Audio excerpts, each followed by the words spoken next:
As you can see, I'm a little hyped tonight, everybody. So I got to come in PE, Public Enemy ready, man. Kevin, you got to fight it with us, Kevin.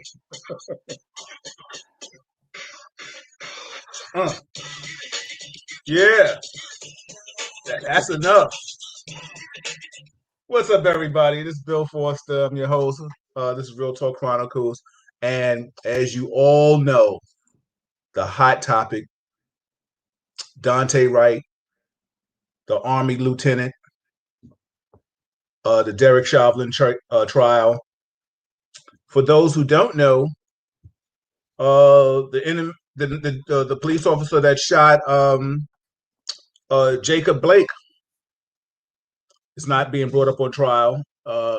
Kevin and I have a bunch of information to show you. Also, too, we have some information we want to show about how dangerous it can be for law enforcement. But the bottom line is right now, the topic is, what's happening with people of color. It's just, I'm really saddened by what's happening. As much as we want this to be a better world, a better place, we've asked for body cams to show transparency, and even with the body cams, it's certain things are still not happening. Like people of color are still feeling like they're not getting their just due. Tonight, of course, I'm with my co-host Kevin Branzetti, like always. Kevin, how are you doing, man? I'm doing well. A little tired, but I'm having my cup of coffee, and I'll be okay tonight. Yeah, definitely. And of course, we are in our series of having special guests, and he's a friend of mine. I would love to hear his take tonight on certain things, because we will try to cover as much as we can. But him and I, we do mentoring together. He's the point man, and I'm part of the band. I get my solos once a year. But he's a good brother. We've hit it off ever since we've met each other. We've developed an awesome relationship. And without further ado, I'd like to introduce my man, Greg Tolson. What's up, Greg? Everything, man. I'm good. How are you? I'm good, brother. Tonight, we're going to get it in, and we might be joined by his lovely wife. We might not. We know everybody has so many things to do in this world, and it is what it is, and we just got to keep doing what we have to do. So, without further ado, everybody, if you like it, share it. I see a lot of people in here. We're going to talk about it. Yeah. Let everybody know this is Real Talk Chronicles. I'm your host, Bill Forster, with my co-host, Kevin Branzetti. And our special guest tonight, Greg Tolson, in the building, everybody. So please, let's get it on. What's up, Yolanda? You're always welcome to join in. Doji, what's going on? Mark is in the building. James Baker, what's happening? John Mills, what's going on? Chet, so many different others. What's up, everybody? Everybody's saying what's up. So first, Daunte Wright, 20 years old. We have footage on that. We're going to show that. I think it's a sad state when a 20-year-old, biracial now, young man driving with his girlfriend. What trouble did he have? What was it? A marijuana summons? Is that what the arrest was going to be? Or was it, they got pulled over for tags, air fresheners, and it escalates to him losing his life? Kevin and I were going to talk about that, because some people want to talk about, I had conversations with other law enforcement officers. Muscle memory. Okay. That's where people want to go with it. Muscle memory, 26-year veteran. How does a misdemeanor turn into a death? That is the underlying question, to be honest with you, a misdemeanor. So, what's up, Colin in the building? Keisha, how are you? Former 2-8 sister in the building. Keisha in the building, holding us down, always getting our reports to us on time. Kevin, I'll ask you before we go to the video of that situation. What's your take on that situation? Let's not even get into to what's happening to the officer, the 26-year veteran. Just give me your take on right now what you're saying, and I want to ask Greg his opinion of that. What's my take on the whole scenario? Oh, I'd like to watch the video and then give you my take on it. Yeah. Okay. Because there's some interesting things I was just watching before the show, and some parts I want to go into. The video. Hey, Harriet. Okay, well, listen, everybody. We're gonna go to the video. Kevin will tell you I've bombarded him with video after videos, but we're gonna maybe show you the best video. Hopefully, Kevin can show of the situation with Daunte Wright. Understanding, everybody, for those that are sensitive, it might be graphic in nature. If it's something that you can't take, if you haven't seen it and you think it's not bloodshed and stuff like that, but it's just the fact that somebody is getting shot. Mm-hmm. Okay, and he eventually dies. All right, we're going to go to this video. You're going to the Thames one, huh, Kev? Okay. All right. It's not a long video. All right, let's see what happens. Now, you see at this point, he's got his hands. He's trying to cuff him. So we can talk about tactics after this. Exactly. Yeah. And I'm going to stop it there, Bill, and I want to show you something. All right, I'm trying to pause it. It's not. We can go back and play it again. We can go back and play it too. My 2G is having its own effect, so I'll go back. All right, we'll go back and play it. All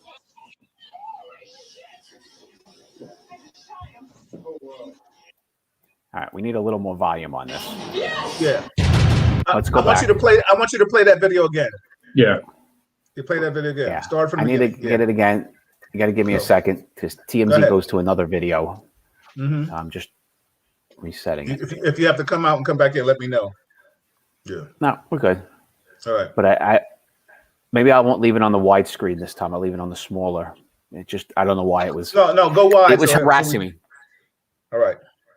All right, give it a second. So, and I'll say it to you. I want to show you something, right? He's being arrested. My understanding, and I want to look at this as we're talking, or as the video is running, maybe I'll look at somewhere else. He had a warrant for a gun charge. Now, it's a misdemeanor gun charge, is my understanding of what he's being arrested for. But there's a warrant. Any way you look at it, he's going to jail. Notice the cop, Bill, and how he's holding the cuffs. Okay. All right. And I'm not going to give you any more, but I want you to pay attention when she gets there, how the cop is holding the cuffs.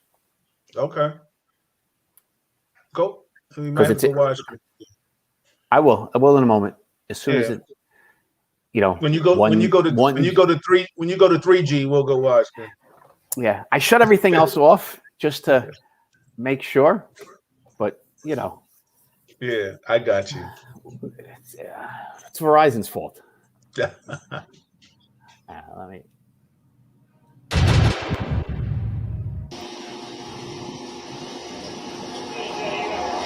Not at this point. You're going to see, like I said, he tries cuffing here. All right. Verizon did me a favor and paused. But so notice the other cops on the other side. Now look at the hold, Bill. You see the hold there? Right. I don't know if you caught it. I'm going to go back to it. Speed cuffing hold. Okay. Which we all know does not work.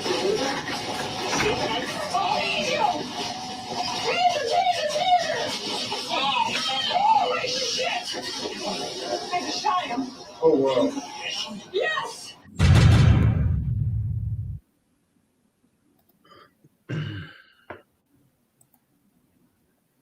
So, a couple of things, and we'll try to reload it in a moment if we have time to pause it. Yeah, we can always go back to that. We have three cops. One, the one trying to do the cuffing is a brand new rookie. Right, this is supposed to be training for him. Okay. He's trying to. Bill, how many times, whether it's a rookie or a senior guy, while your partner is trying to cuff somebody, you're standing watching, not doing anything. All right. So I have a little issue with where one cop's on the other side of the car. It's her body camera. She's off to a distance. The rookie cop is fumbling, and having a hard time getting them cuffed. Getting people cuffed, we know is hard. I noticed that grip, like I said, the way you're taught in the academy, which, Bill, we've made jokes about, it does not work. Right. All right, look, see the other cops on the other side of the car. He's trying to cuff. This guy is under. She finally moves in. I got to get this back just a hair, just so you could see. See the grip? All right. That's fresh out of the academy move. Right. So we're talking about speed cuffing. Talking about speed cuffing going wrong. All right. Right. This is something we were taught in the academy. Speed cuffing. It works. The process, what it's supposed to be with speed cuffing, is he's holding it right. You're supposed to be able to have the cuffs in your hand like that. One cuff's on the left, one cuff's on the right side, sticking out, and you hit it into the guy's wrist simultaneously. Cuffs spin around his wrist, lock him, quick, fast. Mm-hmm. It works in a gymnasium beautifully. Because Absolutely. when we practice that, Bill and I, if we're practicing that, I'm going to put my hands behind my back. I am not going to budge, because when Bill does that move to me, I'm afraid when it spins around, it's going to clip my skin, pinch me, and tear skin off. So I just pray he hits it fast and done. That's how that works well. It works well on test dummies. It does not work well in the street. But we teach this in the academy. I've not seen it. Bill, have you ever seen it work well? No, not at all. Right. So it doesn't work. So that just a point. And somebody's pointing out in the chat, especially not with sleeves. Right. You cannot do this with sleeves. Okay. He's under arrest for a warrant. We have one of the three cops is the only one touching him. He's a rookie, right? He makes mistakes. I'll tell you, as a young rookie, did I make mistakes and people got out of my grip? 100% it happened to me. First guy I ever grabbed, realized I didn't have control, and he took off. It happens. They teach you, this is one of the few things. The academy was 28 years ago. So this is one of the few things I did remember very well from the academy on teaching cops that the FBI did a thing about interviews with a bunch of cop killers, people who killed cops after the cop had stopped them. Right. So it would be a car stop or some scenario where the cop had that person somewhat in their grasp, and the person took the shot and took advantage because they felt at that moment they had the upper hand, that the cops' tactics relaxed. They weren't ready, so they took the chance because they were going to get away. Okay. Right? So this is one of those things where we're taught. But so I'm looking at this holding of it, bad. The car doors open, and clearly it's running. Right? Yep. The other cop's on the other side of the car. He's of no use for it going wrong. She's back too far. She eventually comes in, but let's see what the first thing she does with her hands. I think she pulls a paper out of the suspect. So I'm gonna. All right, her hand goes in. All right, you see that little piece of paper? Okay. All right. So we're not helping this rookie with the cuffing. And then he jumps into the car. Right. All right. Now, does she scream? I will tell you this. Are you trained when you're tasering to scream taser, taser, taser? That's how they're trained. Okay. The question in life is, and I'll throw this out there, do you think it was an accident, or she knew that was her gun, and you think it was she screaming taser as cover up? All right, I want to get Greg's take on this video, and then I'm going to answer your question. And everybody, if you have any questions, comments, I see you, James. I'm gonna reply to that. But I'm going to say this: in our job, we're not really afforded a lot of accidents because our accidents could be detrimental, right? So the bottom line is, sorry, don't make it right. This is not a step on the shoe. This is not an accidental discharge. You know what I'm saying? Where your gun drops in the locker room, or and God forbid somebody gets shot in the foot, or this is not you're struggling with somebody, a perp, and they're wrestling with your gun, and your gun goes off and it shoots them in the head or the chest, or the TV stuff. This is a person that's a 26-year vet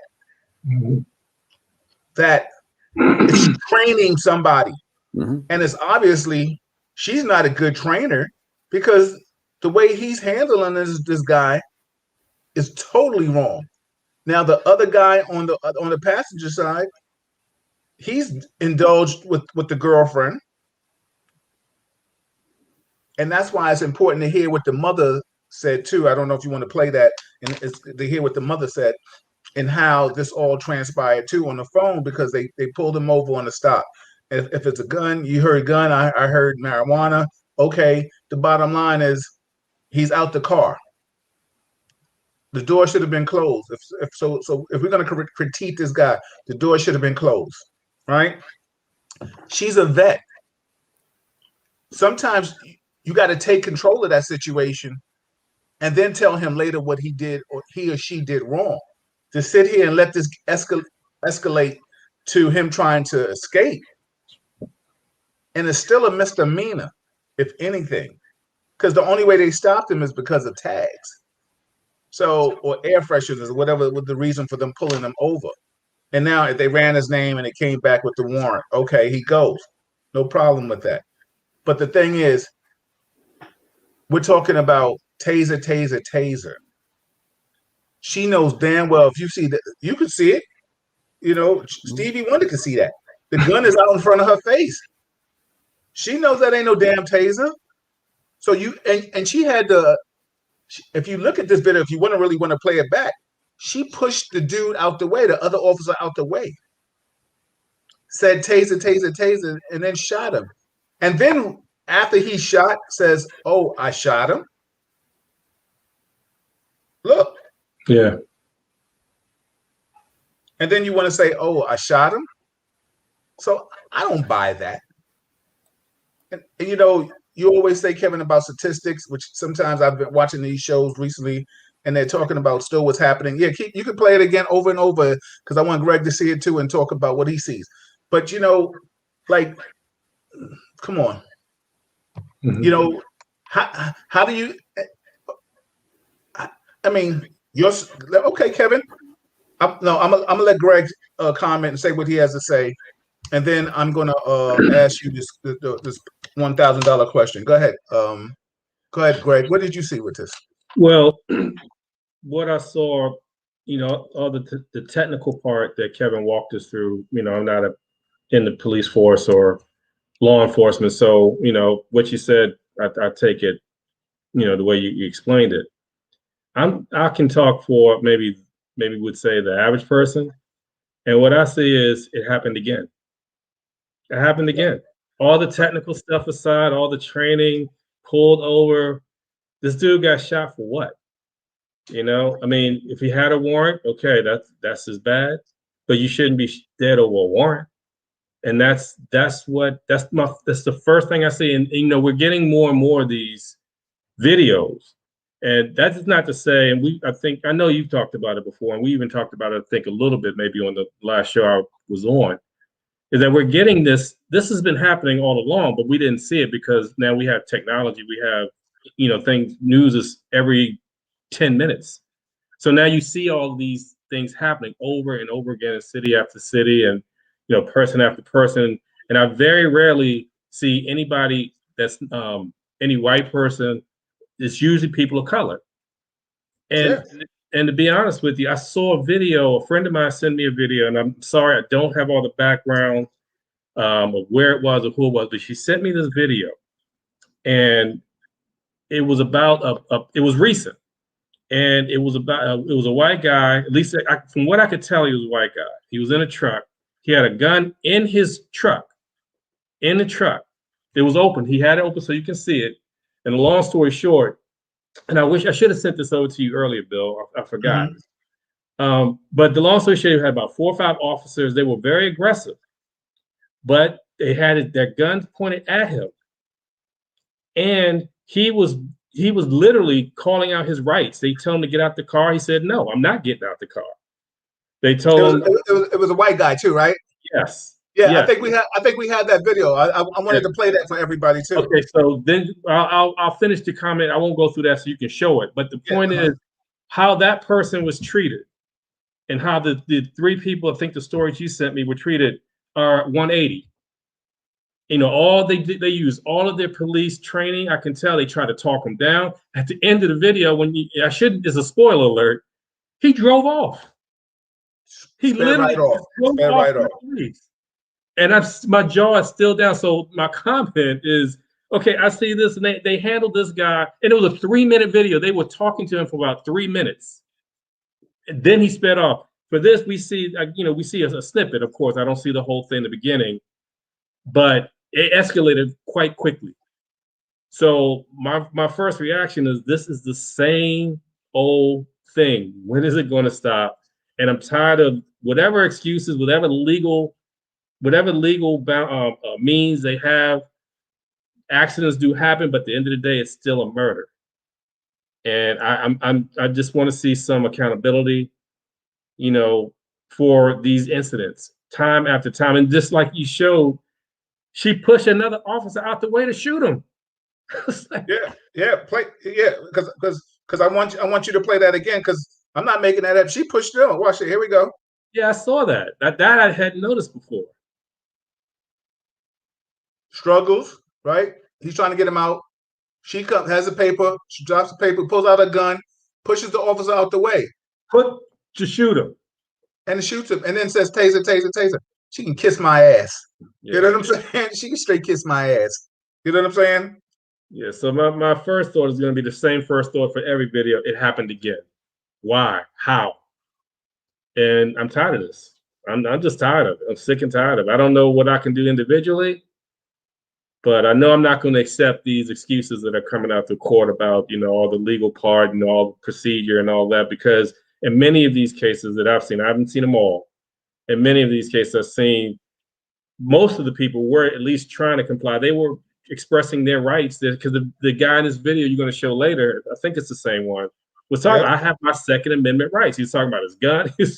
He was this, when you see the video, I'm telling you, it's this was a brother, he would have got shot after the first minute of that conversation because of how the guy was responding. So when I see this, warrant or not, whatever is not, he shouldn't be dead over a warrant. And that's the bottom line. He shouldn't be dead over a warrant. Kevin, your thoughts?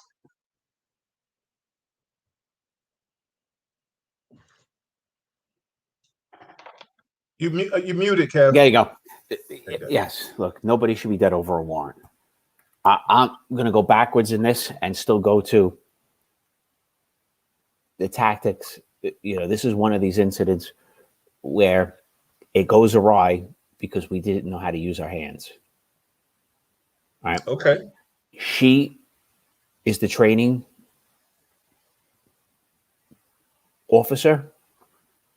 This is not where she belongs. And like I showed you in the video, she walks up and she's not helping him. No, she's not coming over the other side, kicking that door closed. Right? Her job as the training officer is to protect him. Right? That's your first and foremost job as the training officer. Protect the cop you're training. This is not protecting the cop I'm training. Everything here is bad. He's a warrant for a gun. Right? Now, it may be a misdemeanor charge there, but it's still a warrant for a gun. His car door's open. His car's running. Can there be a gun in that car? 100% there could be. All right. Okay, so I hear what that's where this goes awry initially. Now, I'm not disputing. Let me just say that I'm not disputing the tactics at all, gentlemen. I'm not disputing that at all. Terrible tactics, right? But he's a rookie, so it's her fault. In one hand, it's her fault. Yeah. With that being said, just like Pierre, shout out to our former 2A person, and I see you in the building, Guy and James, and I'm gonna read your comments.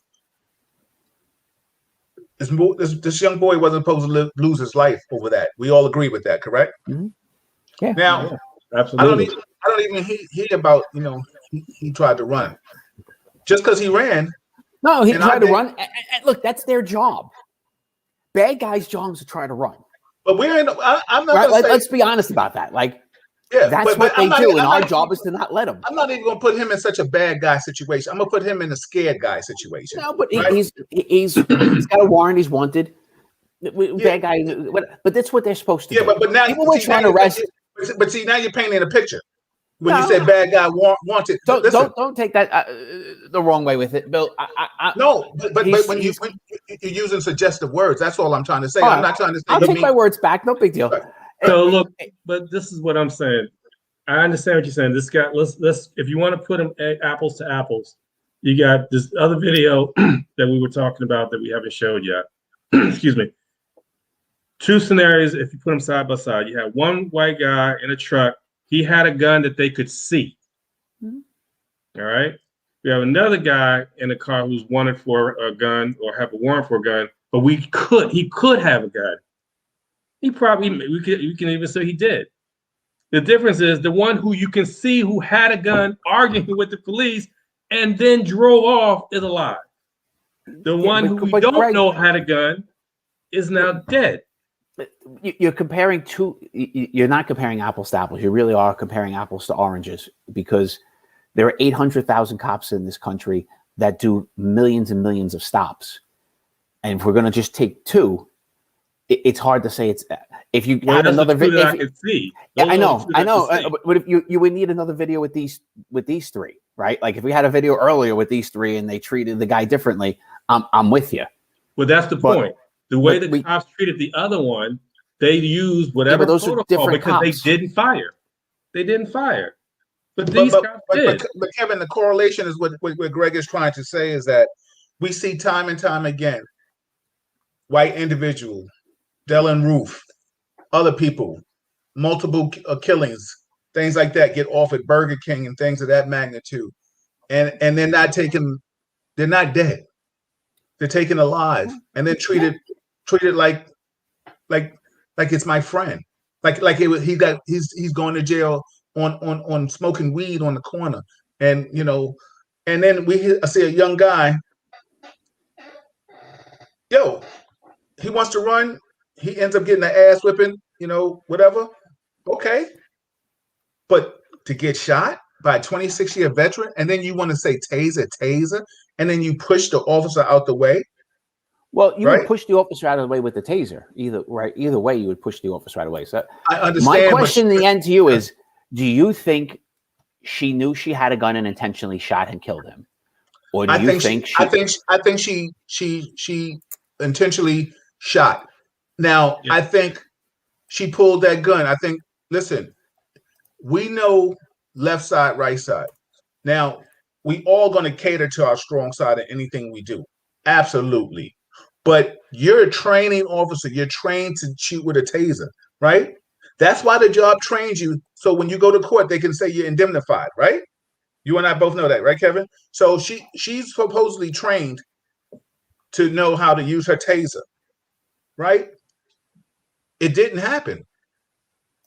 So my thing is, you can't just sit here and say sorry. There has to be accountability. Now, here's the ultimate question that I have with you, Kevin, and no disrespect. That happens to one of your children. It's a different animal with all of us. And my kid could have had gotten to the car and pulled out a knife, and I'd look at it differently. It's your kid. You're always going to look at it differently. There's no ends, ifs, and buts. So I get that. See, and that's where people of color are coming from, because we're seeing our children. You're not seeing your child. And only until you see your child will you understand the anger and the animosity that people of color are developing or have developed and still have. And we keep, and like I said, the man said a long time ago, Panthers, all other people said, "Yo, cops are doing things messed up." Right? We heard the stories of the throwaway gun. Had to be some validity to it. Now, body cam comes out footage. That's a liberal thing. People go talking about liberals and stuff like that. Now, we said we want transparency. We want the body cam footage. We're seeing the body cam footage, and then still, people are still getting shot and killed. Yeah. It's a situation that don't believe your lying eyes. I see what happened. So, and the problem is, until, and I don't wish this, but it's real talk. Like, until it starts happening to white kids, pure white kids, not mixed kids, just straight little Jimmys and Kevins, you know what I'm saying? Then they'll understand it. But see, it's the ones that people call liberals, law enforcement call liberals, that understand that, wait a minute, this shit just ain't right. You know what I'm saying? But when we justify, so Kevin, before I read some of the comments and statements, what do you think should happen to her? Well, Because do you want to be the officer that goes to the parent and says, "I'm sorry, your son just got shot"? Yeah, no, no. Nobody wants to be that. Nobody wants to be this kid's mom today, ever. Right? There's no question. Zero. I couldn't feel more for that family today. And you know what? So if it was a scenario where the guy had a gun and fired at the cops, I'd still feel for the family, right? Like, your kid is your kid. You that's But it's more saying, I'm sorry that you lost your son, but he had a gun. Because I sent you something too about a 16-year-old just got shot by a state trooper, and he had like a pop air gun, some kind of toy, and we can talk about that too. So I mean, this is Real Talk Chronicles. But he was a white kid. Yeah, right. He was a white kid, and he was killed just the other day. That was the one that he was a white kid, the 16-year-old. Yes, he was. Okay. This was, yeah, but it happens. No. See, there you go. It don't happen. It doesn't happen, Kevin. I can pull the stats out. I pull them out almost every other week for you guys, right? Like, so let me ask you a question. Unarmed white people get shot in this country by cops than black people. Now, yes, percentage of blacks to whites, it's higher that way, but it's still on year to year. It's still more white people. They do get shot. But the better metric for that's an easy stat to put out. The better metric is percentage. So you got a million in one class, and you got 100 in the other, and then you say, well, 100,000 was shot in the million class. That's 10%. And then you say, well, 100, well, only 10 got shot, or only 5 got. Well, it's only 5%. No, you can't look at the numbers. It's the percentage to the total in the population, and that will give you a better metric in terms of how unequitable that situation is. I completely agree. I'm never going to argue that point. My point has always been, it happens. We don't see those videos. And Bill, even the one you were just describing to me, it took me a little bit of time to find out that kid was white. Right? It's not in any of the articles, or most of the articles, because I'll make the fight that, the racial end of this sells news. So that one, because it was a white kid, it kind of gets buried at the bottom. So let me ask you a question. You can say racial stuff makes news, right? But let me ask you a question. Since you want to throw the statistics game and white stuff like that, is it that maybe the white kids or the white men or people deserve to get shot, so that's why white people don't complain? I mean, because I'm still going with unarmed. But the bottom line is it's still a higher number of unarmed. You sent me a video one time of an unarmed man, because they're very hard to find, Bill. They're hard. I can give you the stats, but finding them, they're just not. They're not that. They're not portrayed. They're not put into the news as much. Okay, so let me just say this. This kid was, how old was this kid we were just talking about with the fake gun? 16. Right. It happened this week. Right. There's not much conversation on that one. Right. He died with an airsoft gun. Yep.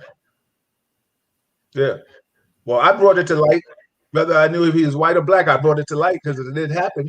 So the bottom line is, it's just it's a sad state, and something has to be done about it. Hold on, let me read some of the comments and statement. Everybody, this is Real Talk Chronicles. I'm your host, Bill Forster, with my co-host Kevin Branzetti. We got a full house in here tonight, and our special guest Greg Tolson is in the building. Everybody, my people, Platinum Flow said, question for the panel or anyone who tuned in. Has anyone seen the officer's record over the 26 years on the force? Have they disclosed her conduct record? Has she ever been in a situation like this before? Because after 2.5 decades on the job, she should know better in her sleep.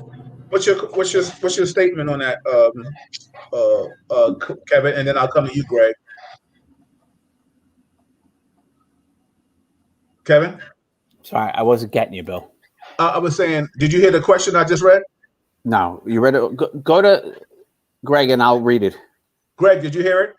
I didn't hear all of it. It broke up. Okay, I'll read it again. And then, Greg, I'm going to ask you this because you're not in law enforcement, but I just want to ask you this from a professional person working in an office, and somebody makes a blunder dealing with money, thousands of dollars of money. You know what I'm saying? Tell me what you think the ramifications are, because certain things are unexcusable. Yeah. Like at your job, whatever the job that you do, there are certain things that are absolutes that are unexcusable. Say misappropriation of funds or lost money or whomever, whatever. Right. You tell me as a 26-year veteran, what would you think the accountability would be? But this is life-threatening, so it's hard, but I just want to get your take on it. So my man from Platinum Flow said, he says, question for the panel or anyone who's tuned in. Has anyone seen this officer's record over the 26 years on the force? Have they disclosed her conduct record? Has she ever been in a situation like this before? Because after 2.5 decades on the job, she should know better in her sleep. So what's your take on that, Greg? Well, no, I agree with that. If you're a vet like that, I mean, even if you're, if you don't have 26 years, if you have 5 years, if you have 2 years, you still have to be accountable for your job. You still have to make sure, and there are checks and balances. There are ways to make sure you're doing what you're doing. You have people helping you when you're a younger person, like in the person being trained. But yeah, you make a significant error in the corporate world, you're gonna help be held accountable. Now, not all cases are going to lead you in court, but there, even in my world, in the financial institutions, in the financial world, there are situations you could find yourself personally liable for a huge mistake. So liability and accountability is what it's all about, and it's going to happen. Now, I will say, I can't say that it will be significantly different from one race to the other. I have to be transparent about that. I can't say that, not where I am. But so it might not necessarily, when you have a major mistake like that. I mean, there in the banking industry years ago, there was they call them fat finger mistakes. And there was a guy who had a fat finger mistake that took down a whole bank, a bank that had been around for 100 years, took down the whole bank on one mistake. Mm-hmm. See, black, white, Asian, that's not going to impact the decision. The decision is going to be made. But Absolutely. The question you're answering, yes, they would be held accountable. Absolutely. Yolanda says, I have young sons, and that could have been one of mine. Died for nothing, senseless at hearse. Keisha, usually we're pushing to get involved all on top of each other, never pushing each other out the way. Shaking my head. Crystal, she probably wanted to experience killing a black person before she retired. Sorry, not sorry, just venting. Shaking my head. Yolanda, if he gets in the way, you get him another day. If he gets away, you get him another day. Pierre, exactly. Talking to Yolanda, you had his name and address. Get him later. I was talking to John Cross, who was supposed to be on tonight, but he had something to pull him away, and he had said that to me. He said, "You know what? If he would have got away and pushed us and jumped in that car, he said we knew who we wanted because he popped a warrant. We would have went to his house and got him. This right here, or pulling a gun, and like I said, like Crystal said, venting but mean it, but not sorry in certain things. It's only going to really happen until it starts happening to not people of color. And when people start feeling it, then people will understand. Like like you said, Kev, you said it before. White woman gets mugged, raped, or something. God forbid, it makes the news all over the world, right? Yep. But that's white privilege. You know what I'm saying too. So that's white privilege. I'm saying that's what happens. Well, yeah, I have said this for a long time. Pretty blonde girl goes missing or is killed. Big news, right? Big. And brown baby goes missing. Brown child. Nobody cares. Yeah. But it's also the opposite in this, right? White guy gets shot unarmed. Nobody cares. I'm not going to say nobody cares, but I'm just going to say that the bottom line is, this is a situation where that was debatable. The cop, we could now here I could play your side. The cop thought he might have had a gun, right? So he shot him. Usually in another, and usually Joe Cop says, well, he thought he had a gun, right? Mm-hmm. So he can shoot, because that's what we've heard for people of color all the time. Well, it looked like he had a gun. He didn't pay attention. He didn't comply. All that old bull. You know what I'm saying? That BS. Mm-hmm. There's always the things that justify hurting men of color. Michael said, he said the rookie knew better not to pull his weapon out. Maybe the 26-year vet should have went back for a fresher before training others how to do the job. Exactly. I know what you meant, Mike. Pierre, there was another tactical error in not having the car immediately deactivated. Okay. Pierre said that. Yep. Stephanie said it was a warrant for a gun. They said it was for weed. Exactly. That's what I heard, Steph, too. Alicia said the rookie showed restraint with his or her gun, and the training officer cannot tell the difference between a taser and a gun. GTHOH. Everybody knows what that means. Stephanie said, either way, not a reason to die. Exactly. Stephanie also said it was a warrant for a gun. I heard it was for marijuana. Exactly. Natalie, she said the warrant I heard was for a marijuana possession ticket, which he paid like $150 for and missed a secondary virtual court appearance. This is the value of our lives these days. Chump change. He didn't even know he had the warrant. And that's what I'm saying. Scared. Pinky. White privilege. Klansman in blue 46-1 manifesting this racist and narcissistic behavior across the country. Again, we can talk all day and all night. There must be laws in place to hold anybody committing murder held accountable. I do not care if they are law enforcement or not. They need to stop killing Black and brown men and women for nothing, period. That's the next question I'm going to ask. I'm going to read these comments, but that's the question I asked. What laws, before we go to another video, or if there's something else you want to talk about with this one, Kevin? We're going to stay on this one, though, because I did want to see the clip that I sent you from ABC. Robin Roberts interviewed the mother, and he talked about what they said in the car. But the question I have for you, what should be the punishment? Kevin, and I'll start with you when I come back. Just think about your answer. What should be the punishment for officers that kill unarmed individuals? Because everybody out there that you don't know, the man that shot Jacob Blake in his back 7 times was not charged with any crime.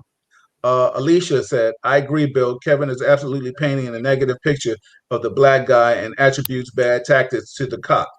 Yolanda, car stops are the most dangerous jobs. Exactly. We definitely will show car stops, a video of a car stop, so you can get different ideas on how they can go. What's up, Jose Plaza, one of the original Real Talkers?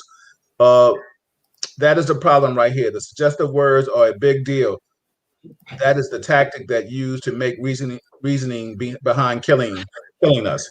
Kevin, that some suggestive words people ain't really feeling. So I agree with Greg. Exactly.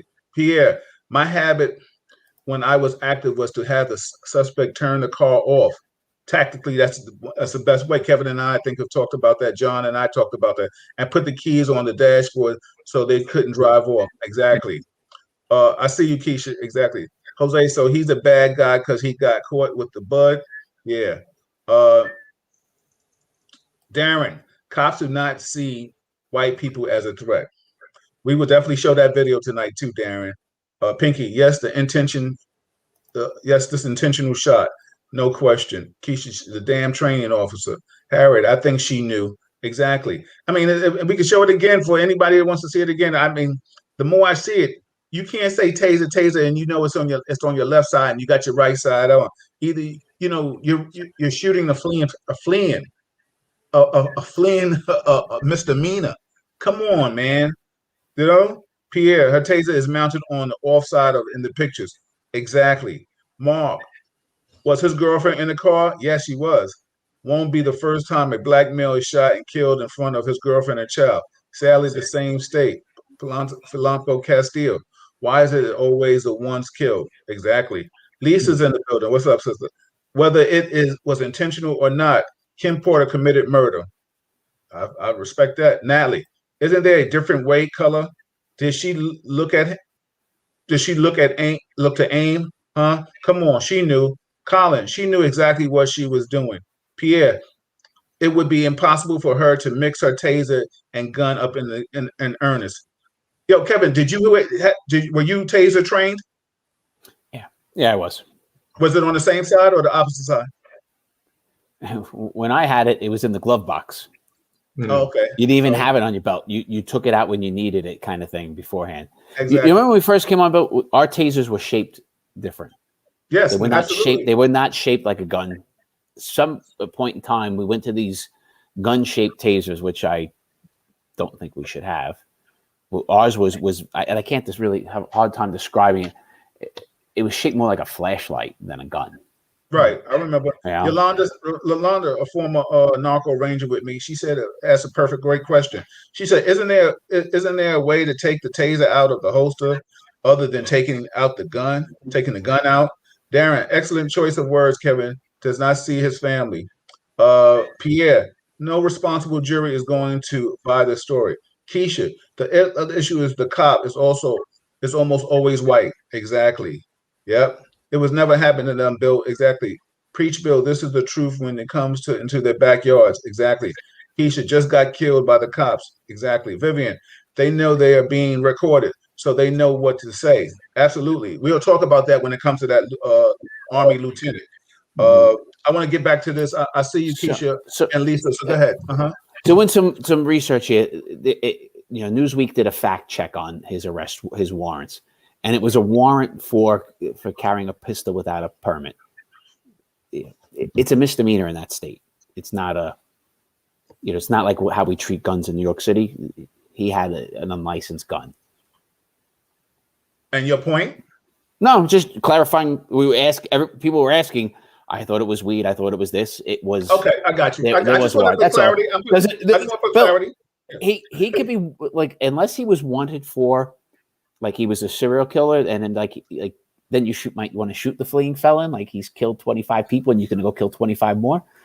There's no he should not have been shot. Nothing in any of this that I'm discussing is justifying shooting him. Okay, so now that segues me to what do you think should be done? Because it's obviously now the new save your pension is the quit. In other cities and states, So what do you think would be done, Kevin? Do you feel that she should lose her job? She should be charged? Lose the job is an automatic, right? That's the easiest part, right? Right. The question is, if you think she made a mistake, or because if you don't think she made a mistake, then it's murder one, right? It's not manslaughter. It's either we made a mistake and she thought she was firing her taser, and that is a fire. You can't charge for that. Or you thought she knew she had a gun and meant to kill this guy, and that's murder first. What do you think? Real talk, seriously. I mean, honestly, I think she made the mistake. I think the screaming of the taser while going is their training. on how they do it. I there's nothing to show, to state to me that, anything about this woman that would say that she just that day decided she was going to go kill a black kid. That that was it. She had enough. She was. I think she screwed up. Looking at her tactics beforehand, we already see she's not very good, right? So tactically, she made a mistake. She let that rookie do things he shouldn't have. She then, when he's a little bit wrestling with him, she's pulling paper out of the guy, not putting hands on him. Hands belonged on that guy. So I saw her screw up at least 2 times in 15 seconds. So, Greg, I'm going to ask you, but I want to. I was going to ask him. Go ahead. And I'll add to it. And I hear people like, the color of it's different. When you're that close, this is not the range where you're pulling up and you're looking and you're aiming. She's pushing it in. She's staring at him, not the gun. The tunnel vision kicks in. You don't see as much as you think you're going to see. And can it happen? Yeah, it can. It can. Do I want to see more and hear more facts of this? 100%, Bill. But it can. So let me ask you a question. When you say that, and Greg, I want to know your take. Do you think it was an accident, or you think it was intentional? I don't think it was an accident. I'm sorry, okay. I just don't. Now, I understand your point, Kevin. Did she wake up in the morning and say, "I'm going to kill a black kid today"? No, I don't think that. But my stream that connects all these things, I know they're different states, they're different situations, they're different people, they're different rationales, different reasons. But the thing that I see that's the common denominator is that when it's a person of color, the restraint, the ultimate restraint, is not utilized. It's a couple of conversations and bang, bang, bang. And then when I see other situations, you have a person that goes to a church and kills 8 people, and he walks out and goes to Burger King. Now, I'm not trying to be overly dramatic, but the theme here, the connecting theme is there is training. I know I've heard a lot. Everybody's talked about the training. I respect that. And there are some people, policemen, probably most policemen use it. We're only seeing the outliers because they lie. They end up in a fatal situation. I'm sure there's thousands and thousands of situations where the police handled it absolutely perfectly and everybody went home alive, and justice was taking place, and whatever that means. But from what we see and what we're seeing, I'm talking as, like you said, a non-law enforcement person. When I see these incidents, yes, there are differences, but the thing that ties them together is the lack of restraint when it could have been easily used, and maybe everybody gets to go home alive. That's what I'm getting at. That's my main thing. So yes, I don't think she woke up thinking she was going to do that. But when she got in that situation, what happened to all the training? So it could have been knee jerk, but that knee jerk from her training in 26 years should not be bang, bang, bang. It should be all that training and all those situations she's done with other people, maybe most of them not of color, and they all walked home that night. That's what pisses me off. And I'm just tired of the same. Now, all the other things you put together, and I respect the fact that what I'm mentioning, I agree with that. I don't have 2 identical situations. So yes, I do, to answer your question directly, Bill, yes, I do think, she meant to take him down after things escalated. Her first go-to was bang, bang, bang. It wasn't whatever other training you guys, as experienced law enforcement officers know how to do and could have done. So yeah, I think it was at that point, once you cross the line, then it was, I'm shooting this guy. Yeah. I want to chime in on a YouTube people. What's up, Sin? How you doing, sis? Sin City's in the building. My man Courtney Claxton said, was her safety in jeopardy? I guess basically that's what he says. No, was her safety on the gun? Well, just in lieu of that, where most law enforcement officers don't carry, especially not New York. We don't have guns with safety unless we're retired, and then we have to mandate by what the new rules and regulations are. I don't know about other cities and states. Brenda said because of Black Lives Matter movement, she was arrested and charged right away. Normally, it would have taken weeks. That's our YouTube people chiming in. Brenda also said she stated it was the best interest of the community to resign. What kind of shit is that? It was the best of the community to resign. Bill, can I say the one thing that bothers me about that as well is that right now, we're on a 24-hour news cycle. Every 24 hours, we got something. This might be out the cycle by the time we finish this show. I doubt it, but maybe. But the point is, okay, she resigns, right? What do you think the chances are that, say, 2 years from now, she's working in some other type of law enforcement capacity in some little town that, just kind of sweeps it under the carpet? Kevin, don't say zero. We know. No, for her, no. For her, I'm going to say zero because her name is out there and it's public and it's a quick Google search. She will never get a job in law enforcement. For other cops who have had bad records and quit their department and go work somewhere else and it's kept down low, absolutely. But you asked me the question earlier, Bill, about what kind of what would happen in the corporate world or the finance world. Oh, that's exactly. If the repercussions are that I'm going to lose my pension I've worked 26 years for, I'm not going to be allowed to work, because that's what happens in law. That's what happened in finance. You can't be a lawyer anymore. You can't work in finance anymore. If I've been doing this for 30 years, now I can't do this. Okay, now I got to find another job so I can pay my mortgage and all the other bills I've built up over 30 years. Exactly. So is one of the best and quickest way. Now, is it going to bring back to life? I'll just ignore it's not.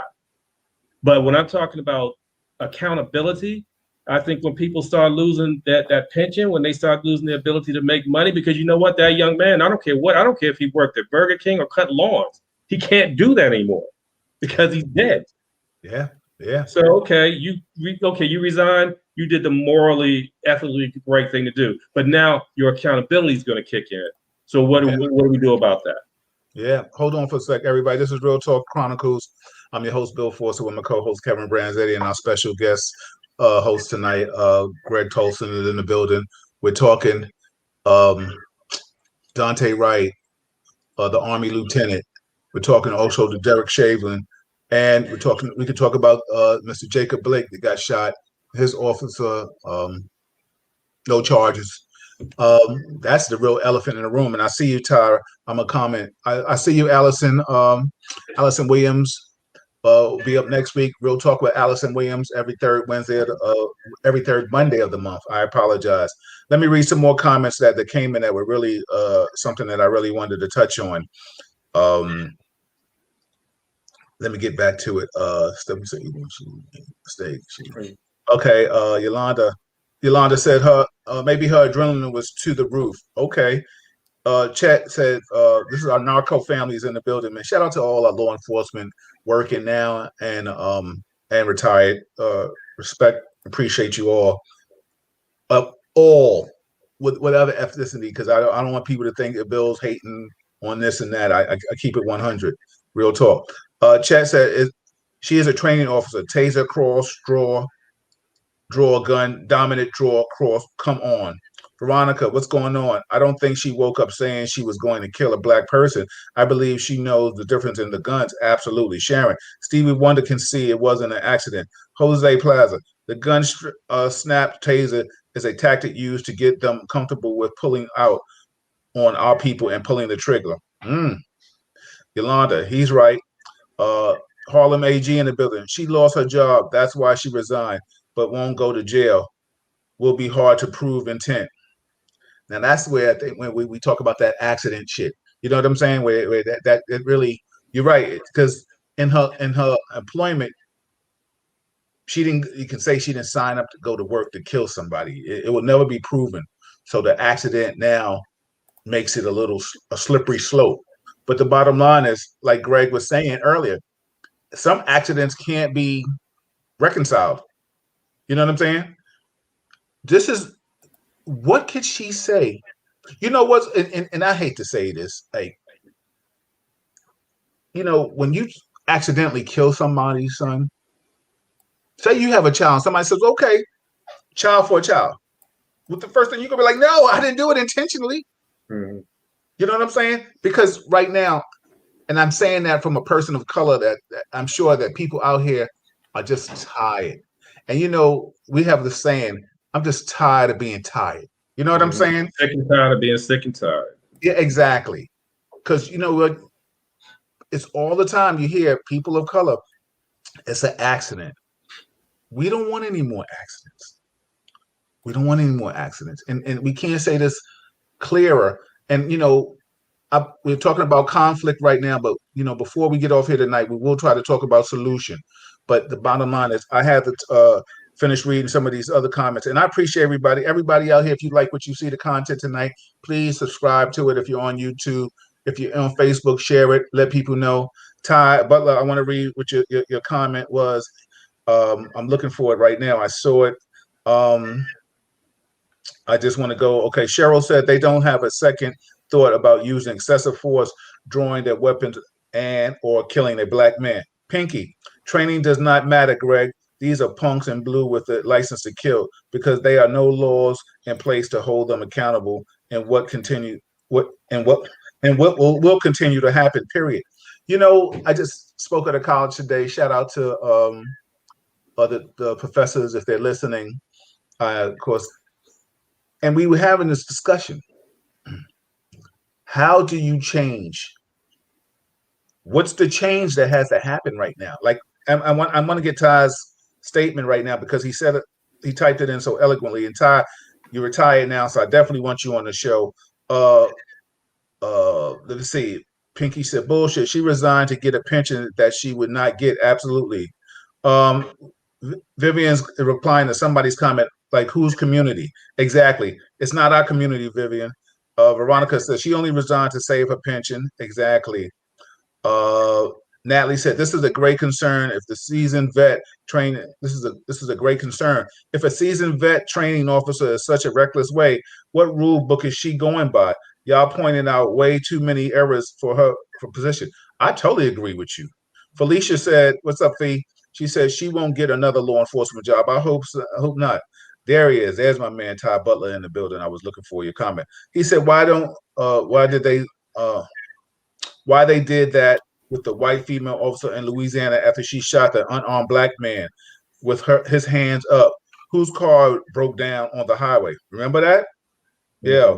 Ty, you had another comment in here about the elephant in the room, and I'm looking for that right now. That's what Ty said. I'm looking for you, Ty. I really want your comment. I'm trying to look for it, man. Ty, if you can, just rewrite it. No, Ty says she's a product of the environment that raised her. She combined it with the generational police culture that has always been. That is definitely one thing, Ty. Oh, there it is. Ty said, no, address the elephant in the room. White cops show more empathy for individuals that look like them. Kevin, your take on that, and then Greg, your take on that. Yeah, at times that is true, and I think it's true of all races and of all people. We all have a little more. You could see your mother's eyes in somebody of the same color of you easier than you could see it in a different color. You could see your child easier in somebody the same color in a different color.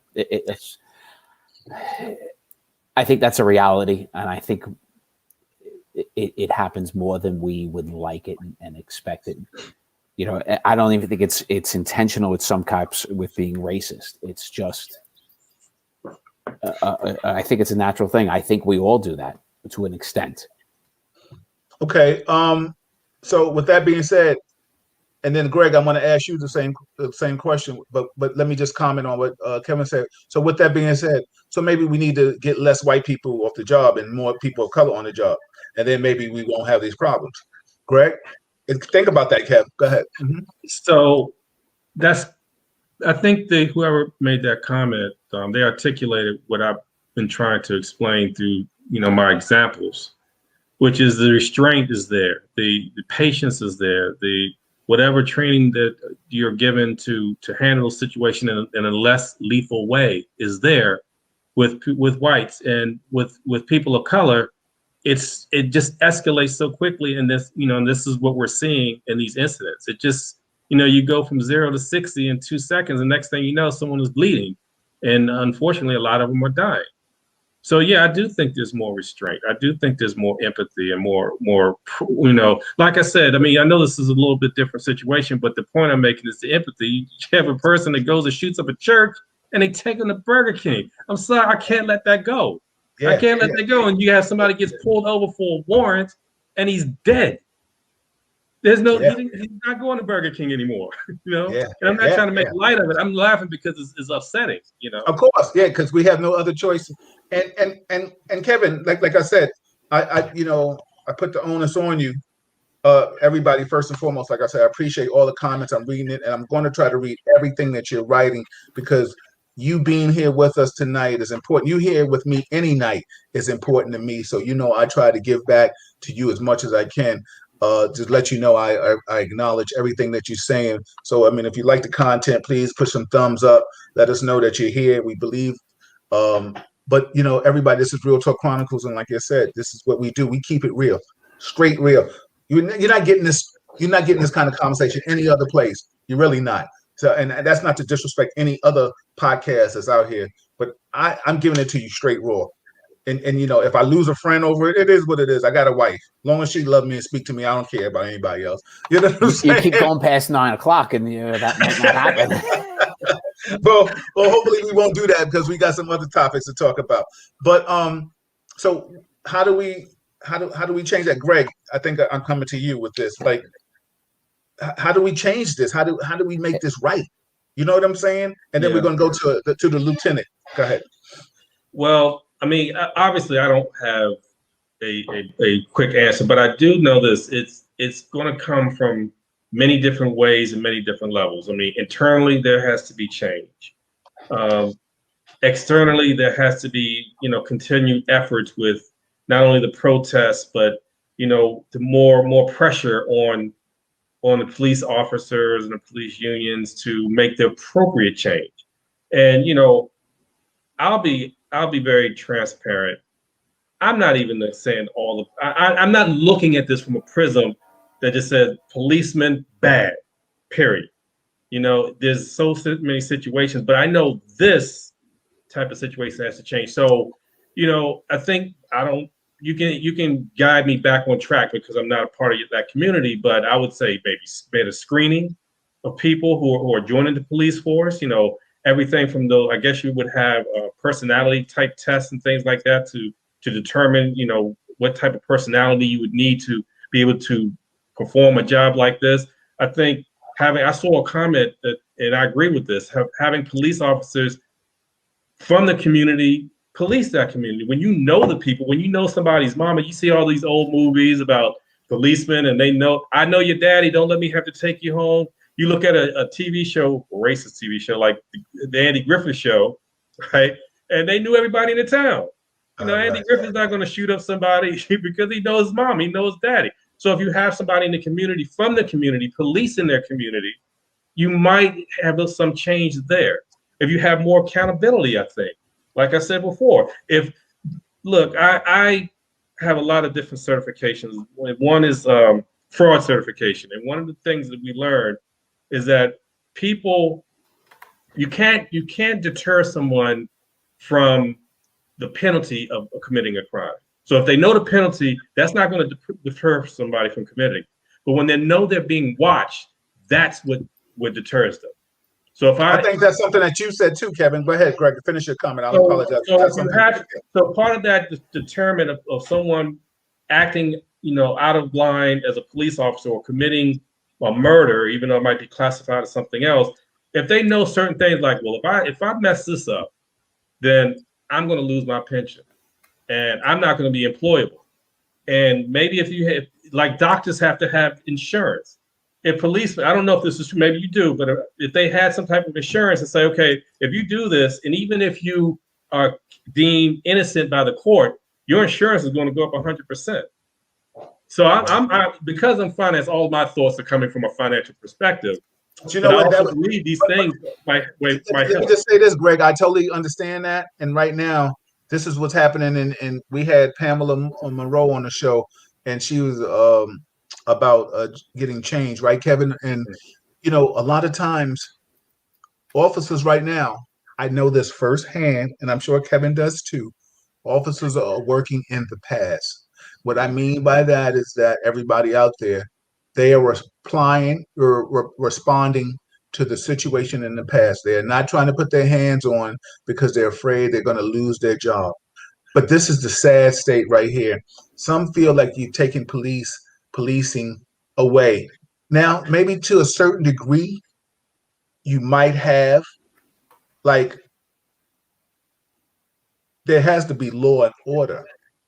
But like I tell anybody, like, I'm a martial artist. You can't tell a martial artist how to fight. You can't tell me I can't kick, punch, and elbow. You can't tell me that. I can't tell a boxer how to box. You understand what I'm saying? A layman person can't do that. So that's why when we was talking to Pamela, we said that people like Kevin and myself or whomever, I don't care if it's me or not. I'm not looking for that shine. I don't have to get that shine. I mean, the fact that I'm putting myself out in the front. Yeah, I probably got more former law enforcement officers that don't like me now because I'm not talking the blue shit. But I don't care. You can't kick if you can't, listen. Old person told me, if you can't kick my ass, ain't too much you can say to me. So it is what it is. Still, on the other side of that, you say you're a martial artist, and that's true. And you said as a martial artist, you can't tell me how to kick or how to punch. But aren't you also trained as a martial artist discipline? And when you should use something and when you don't? So if you're following all the tenets of your training, you're never going to be in that situation. And let me say something. To piggyback off what you're saying, let me tell you something. I know how much can I apply to really hurt somebody and not hurt somebody. Right, right. So you know when to pull back. You know when you're about to break somebody's neck, and you know when you're just going to put them enough pain, they'll just leave you alone. Exactly. Get some act right. Exactly. Go ahead, Kevin. Yeah. So back to the question. Fixing it. It's not a one-pronged solution. There's a lot. There's a lot of things. I agree. Right. And one of it, we've talked about training and things in the academy, fine, but also like empathy, right? And you threw that word out, Greg, and it's an important word here. We don't teach that in the police department or push it. Or like, right, Bill, you're not taught empathy in the police department. You're not taught to be empathetic. You're taught to be the complete opposite. Yes, absolutely. You're taught to be lacking empathy. I was a training sergeant for a short period of time in a precinct 1 year, and I took over for somebody else, whatever. But the lieutenant was speaking to the recruits and telling them the job sucks, it ain't fair, people don't like you, your salary's terrible, all these lousy things. This lieutenant's telling them, brand new guys, brand new team. I didn't let him walk off that podium before I said, with all due respect to the lieutenant, he has no idea what he's talking about. He's completely wrong. The job is great. You have a good time. You have good people, good things. You got right. You're doing the right thing in this world. You took the most noble of all jobs to take. I said, as far as the salary, tell me any one of you who took this job, wasn't told, was told the salary and got something different. You accepted the salary. You can't be mad at it. That's, when you get hired in a new job and you sign and say, I'm in. If they're paying you $35,000, that's what you signed up for. If they're paying you $75,000, that's what you signed up for. We don't teach that as part of. Bill and I talk about it a lot. That training cop, the most important person in the police department. Right? We saw with her, she was not doing her job that day. Could she had a bad day, or she just a completely lousy cop? I don't know. I have seen a lot of lousy training cops, lots of them, because it's a position. It's not looked upon as a great position in the police department. It's not what's the most prestigious spots in a command, Bill, when we were there? Anti-crime? Yeah. Right? SNU. Yeah, anti-crime. Stuff when you're in plain clothes, having a good time, right? Like that's that's the prestigious stuff. Training cop isn't. And it's the tremendous mistake. Our training cops, right? Tactics, very, very important. But also you got to teach humanity and empathy. Usually a training officer was a person that was able to teach you the paperwork. Who was really a paperwork person, and not that he wasn't tactically sound, because I had to give a shout out to my training officer, Gonzo,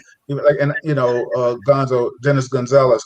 He was excellent. I tip my hat to him. I think he taught me tactics. I think he taught me the paperwork. You know what I'm saying? I mean, I always say this: we differ on our political views, and stuff like that. But I think tactically, he taught me well, and I. But I mean, I was already a seasoned person when I came on, and when I say I was seasoned, I wasn't the 21-year-old dude coming on. I was already 28, 29 years old. I had already had bills and credit cards and responsibilities. So you know what I'm saying? I had a different mindset. I had already had a plethora of jobs before that. You know what I'm saying? So I had accrued bills. I had other careers. So this was just the career that I finally was going to take. I just want to read some of the comments and things that people are saying.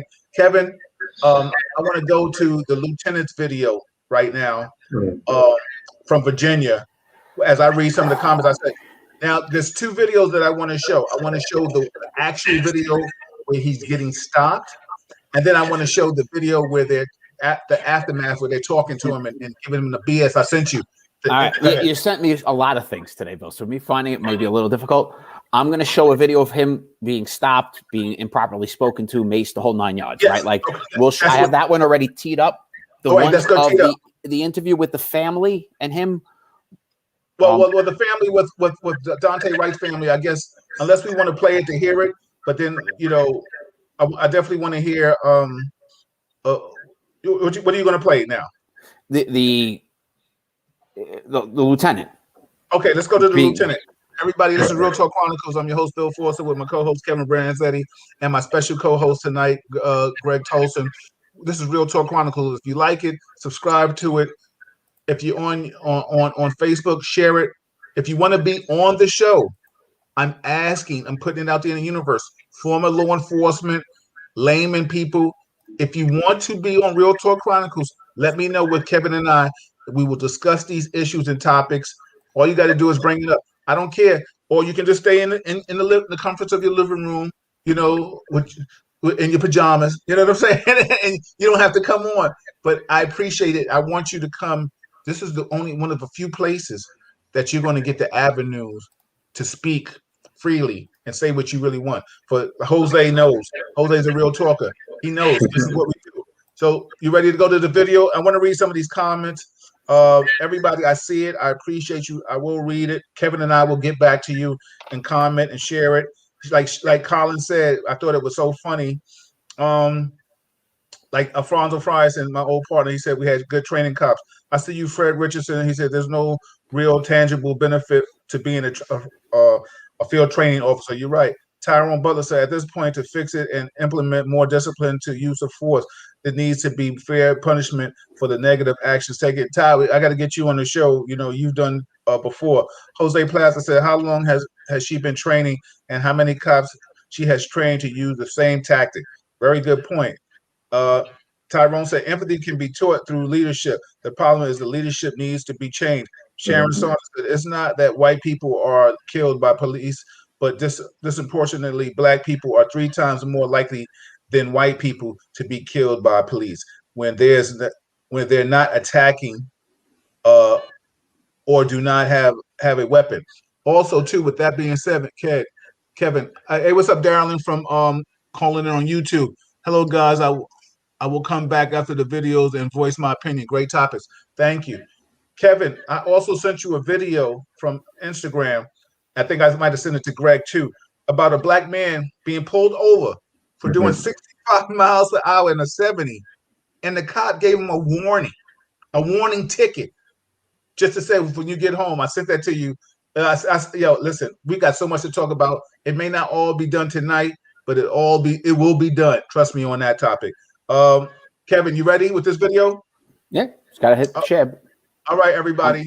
We're gonna go start talking about Lieutenant, I think I forgot his name, Carlson or something. I don't want to disrespect Nazario. Yes, he's half Latin and half African American, but black, all the same. You know what I'm saying? His skin tone. He is a man of color. He is an active military lieutenant serving this country. Right? I'll make this one plain and simple. If I pulled over a military guy in his uniform, he gets a handshake. Absolutely. But I don't care if he was doing 95 and a 30. Exactly. He gets a handshake. Exactly. But that's you. And that's the difference of you. And that's why you're I mean, like, you kind of see the shirt, right? Like Wounded Warriors. Like, I got a different opinion of that. Like, there's in uniform. Yeah. But we're going to critique them. And this is what we're going to talk about. So We'll go full screen whenever you're ready, Kev. Daniel Crocker. The lawsuit says they violated his First and Fourth Amendment rights by pull it back. Go all the way back to the beginning. And pushing him to the ground during the traffic stop last December. It'll go to it, Bill. Warning, this video will be disturbing to some. What's going on? You're fixing to ride the lightning, son. Get out of the car now. Get out of the car now. Get out of the car. Sir, just get out of the car. Work with us and we'll talk to you. Get out the car. You received an order. Obey it. I'm honestly afraid to get out. Can I? Yeah, you should be. Get out. What? Get out. On? Get out the car. Get out now. I have not committed any crime. Kevin, can you stop it? You're not cooperating with this person. You're on Gladly. Yeah, listen. Look at this little boy over here carrying a gun. Mm-hmm. Look, that's a young little boy. He's a punk. He has deferred to this other officer. Everybody out there, look at his face. You can see his eyes. Look into the exactly. Yeah. He is a little boy. I don't even call him officer. He's a little boy to me. He's a little punk. Go ahead.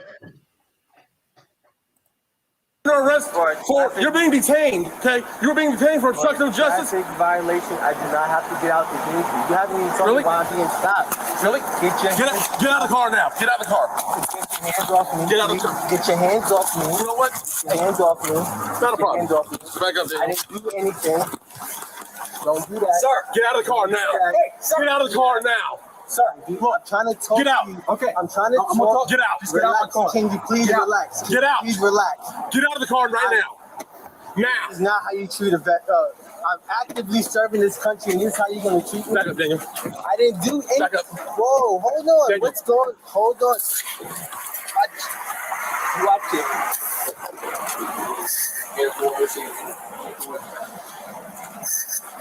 Get out of the car. Get out of the car now. Get out of the car now. Sir, just get out of the car. I'm trying to breathe. Get out of the car now. Yeah, get out of the car and get on the ground now. You're going to get it again. I don't even want to reach my seatbelt. Take your seatbelt off and get out of the car. Get out of the car now. What court board are you? I'm a lieutenant. Lieutenant, get out of the car. Take your seatbelt off and get out of the car. Kevin, can you pause it real quick? It had to be. You just complied. Get out of the car. Everybody out there listening in Real Talk Chronicles land, he's having a conversation now, talking to him, asking him what's his rank. You see, he's full uniform, and he still doesn't care. So when we start talking about certain law enforcement and the people that are wearing these uniforms, this is the perfect example. Let me tell you something. As we said, Greg, the Roosters are coming home. That's They're right. coming home. From January 6th, it ain't about Blue Lives Matter. It's about what I want to do and what I say. Right. Blue Lives Matter is an excuse to hate Black Lives Matter. This right here, this is about his skin tone. This has nothing to do with his, Kevin, you know this. This has nothing to do with his uniform. Let me tell you something. This is about. What's the race of the other cop? They're both white. No, I mean, he's Spanish. He's Spanish. Yeah. But he's Spanish and he probably think he white. So, I mean, I'll say that. I mean, listen, Kevin, you know this. We got a lot of Spanish officers that work. And, you know, my man, Michael Roro and his wife, Alicia, they tell you. And Mike's halfway. But Mike understands, you know, listen, you know the accountability that a lot of Latin officers, not all, because I'm not going to ever say all, but there's a lot of Latin officers that want to just slide over to the white side because it's all right until they get jammed up and then they want to slide over to the black side. I mean, Frankie Vega was another one. You know what I'm saying? I call a spade a spade. Listen, like I always say, man, it's real talk. If you don't like what I'm saying, it is what it is. But let me tell you something. This is as bad as I've seen, right? This is up there, right? With one, you know, the car stop. They didn't see his plate, right? He's got the temporary tag and the tint in the back, so it's hard to see. I get that. I've made that mistake as a rookie, you know, younger cop, right? You know, thinking you had a car with no plates, and fine, you're going to pull it over. But you've learned very quickly that 99.99% of the time you have a car with no plates, it's the temporary thing in the window, especially when it's tinted. You start to look that direction. Fine. Well, There's you know, no felony. There's no felony. They treated this as a felony car stop from the beginning. You know why? Because he didn't stop on a desolate road, which he wasn't going to put himself in jeopardy. Mhm. 3-letter word, ego. Oh, we understand that. This guy, the first officer, his ego got hurt because he didn't pull. We've all had this happen to us, right? Troopers do not like when you do not pull over fast, right? And it can go downhill in a hurry. The conversation. Well, this is like you said, Kevin. I agree. This is about ego, and I apologize because I'm tired of. I am personally tired of being tired, and the only thing that keeps me from not getting killed, like, is my ID. But let me tell you something. My ID, I know this. With my ID, that could have happened to me. That could have happened to me because I would have used maybe the same tactics that he used. You're not gonna pull me on no desolate road. I'm black. You know what I'm saying? And he was not going to take his seatbelt off because he was scared to death, and I don't blame him, of moving his arm down. Listen, I'm impressed he got the door open that way because that. Where you guys say ego? With all due respect, I see master, overseer, slave. Absolutely. He said it a couple times. He said, "Do what I say," or something to that nature. Yeah, and he was having, like you said, this lieutenant was having a reasonable conversation. He was not showing any resist. He was not even showing aggression. He was asking questions, which he has the right to do. And all he kept saying is, "Get out.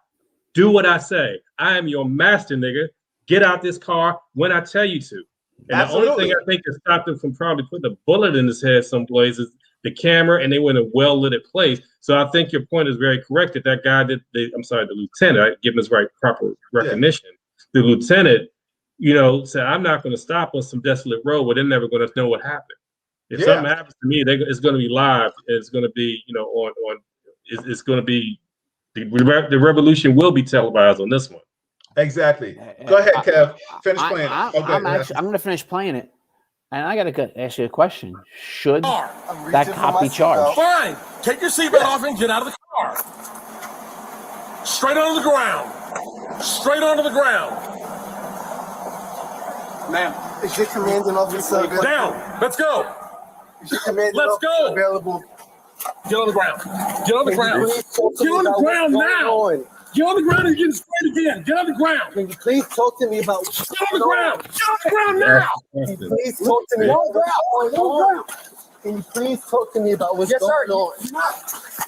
Can you please talk to me about what's going on? Why am I being treated like this? Why? You're not cooperating. Get on the ground. Why am I being treated like this? According to police reports, Officer Daniel Crocker pulled over the SUV with dark tinted windows and no license plate. The Tahoe did not have permanent plates. There's no more the video after that. Let's go back in this. I sent you one where they're talking about where they have him outside sitting there, talking to him behind the truck. That was one of the last videos I sent you. Where they're talking to him behind the truck, and the guy's telling him, "Well, yo, you know how the climate is out here today. You know it happens to you, happens to me. Yo, oh my, listen, oh my." How many times did he mace him? How many times did he spray him? About 3 or 4 times. And he said he couldn't breathe. I actually think it's more. Yeah. I think it's that video that you showed, the one we were talking about earlier. Because that will be almost a very fair comparison to one that the guy who drove off. Yep, we're going to show that. We're going to show that. I'm sorry. Bill, I'm looking through my text for these videos. Like I said, there was so many. I can't figure out which one you want. If you want to retext it to me on the private chat here. I'm gonna have to come out this group then. Well, I don't care. Click on any of them and see what you got, because I have to click on them in my phone, read what it says, Google it, find it again. Like, it's not that simple. Got it. Oh, you have to do it that way? You just can't click on it and play it? No. Every week, this is how I'm doing this, because you send it to me in text. If you send it to me in email, I'd be able to. So from now on, that's what I would do. I promise I'll send it to you in email. Which one are you looking for? I'm sorry to everybody out there. Just give me a quick description. Sharon hit us with one. I wonder if we could hit that. Is that the one, Sharon? if I hit on it, will it show? Crystal said, "Hey, he should be able to sue. This is totally unacceptable." He's already filed his suit. Yeah, exactly. Collins said, "Hopefully, the military attorneys will represent him." They already are. Collins, you said something that was so funny about that female officer.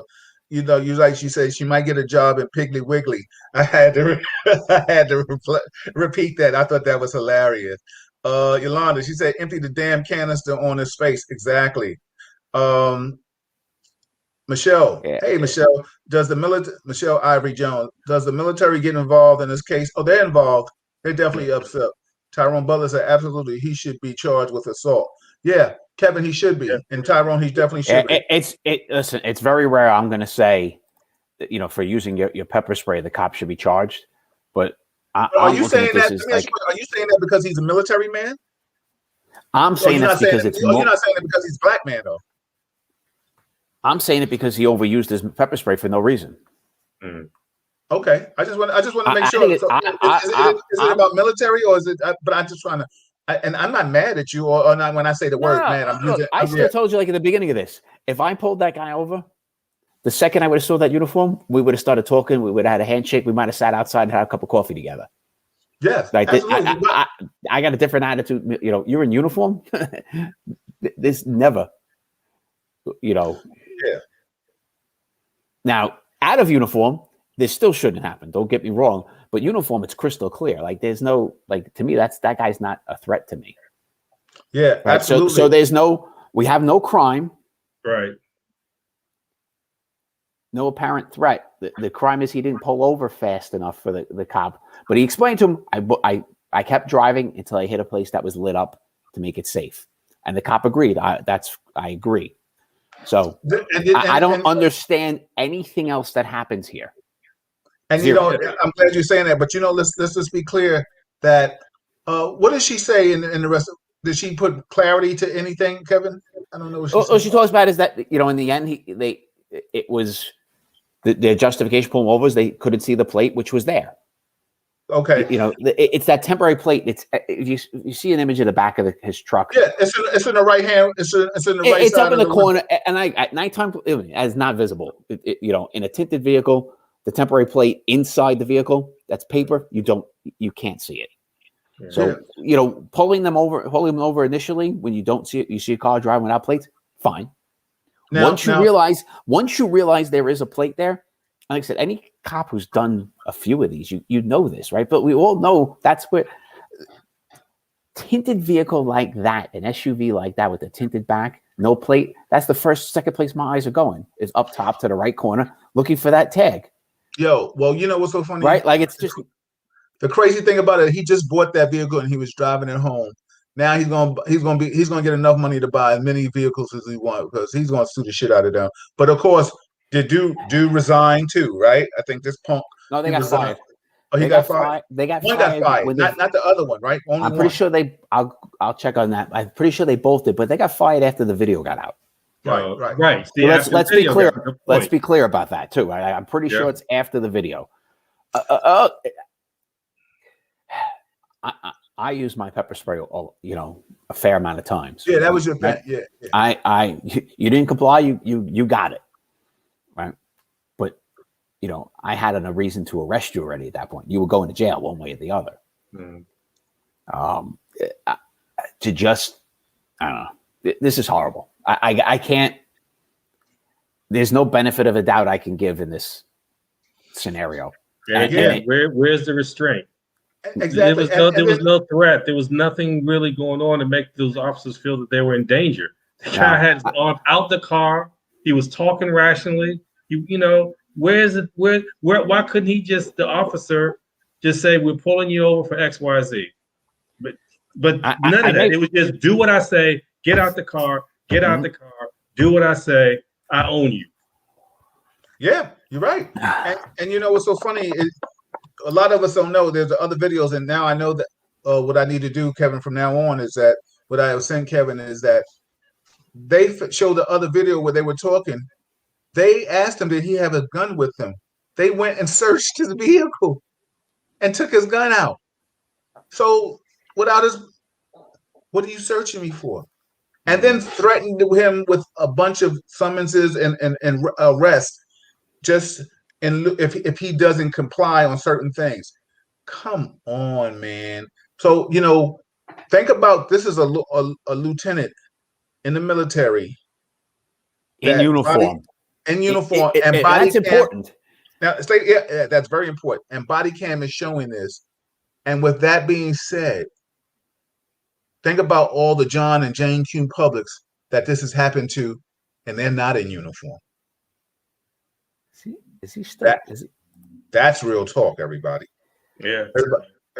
Because this could happen to Greg. This could happen to me. This could happen to you, Kevin. You understand what I'm saying? The likelihood of it happening. This was the thing I was talking about. Yeah, you can play this. Video?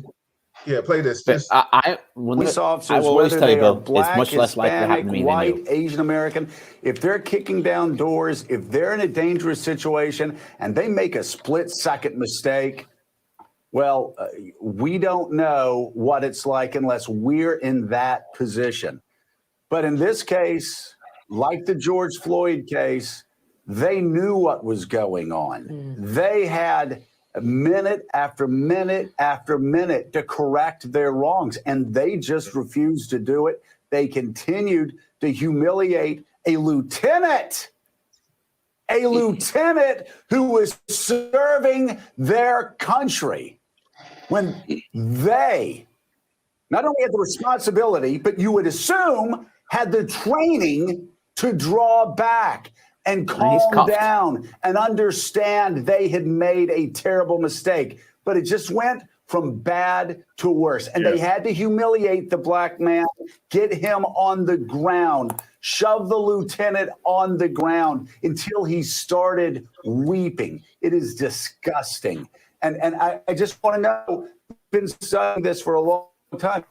Why do we keep seeing videos like this even a year after George Floyd's death? Well, first of all, thank you for having me this morning. Now, but you don't want to have to listen to the conversation, but this is basically now it's just the panel discussing. You could stop it. But Tyrone said, let me read, put my glasses on. Tyrone said the climate is changing because of the video. This has been going on forever, and it's always the officer's word against the person being stopped. Absolutely. Michelle said this didn't even get him or ask him for that much. Didn't even get him or ask him for that much if he needed medical assistance.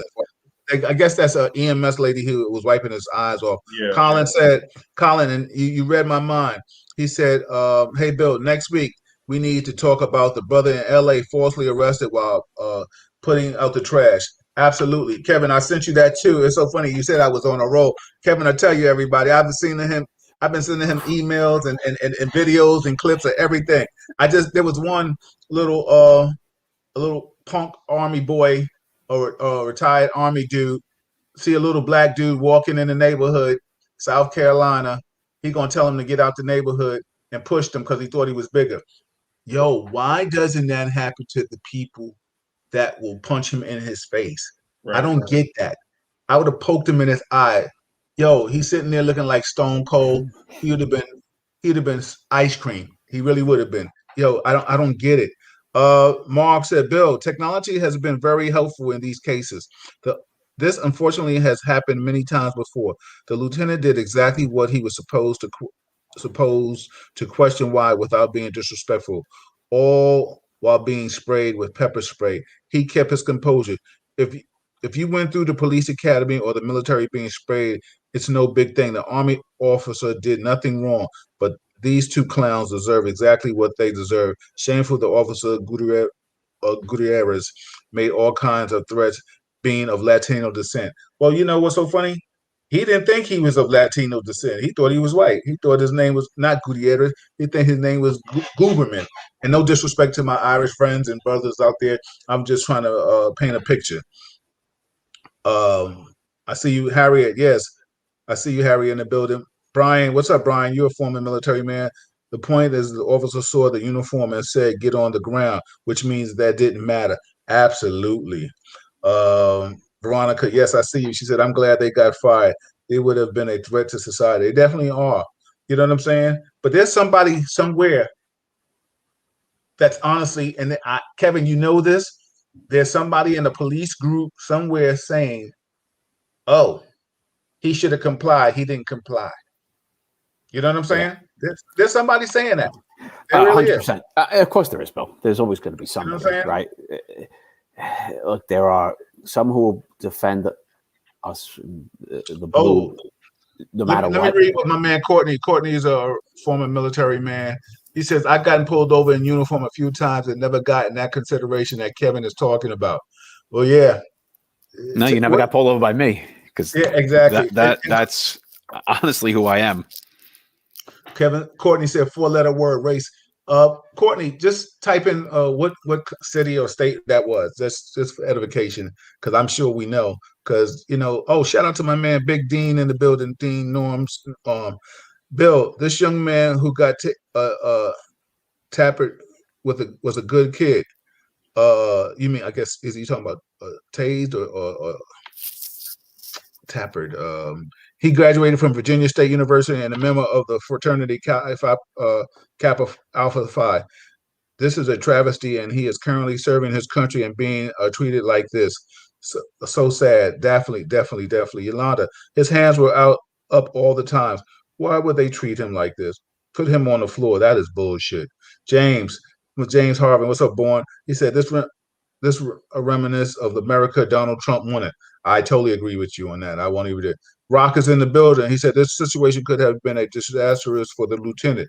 The officers were clearly wrong. However, mouthing off and not listening to their officers' instructions could have gotten him shot and killed. Well, you know what's so funny?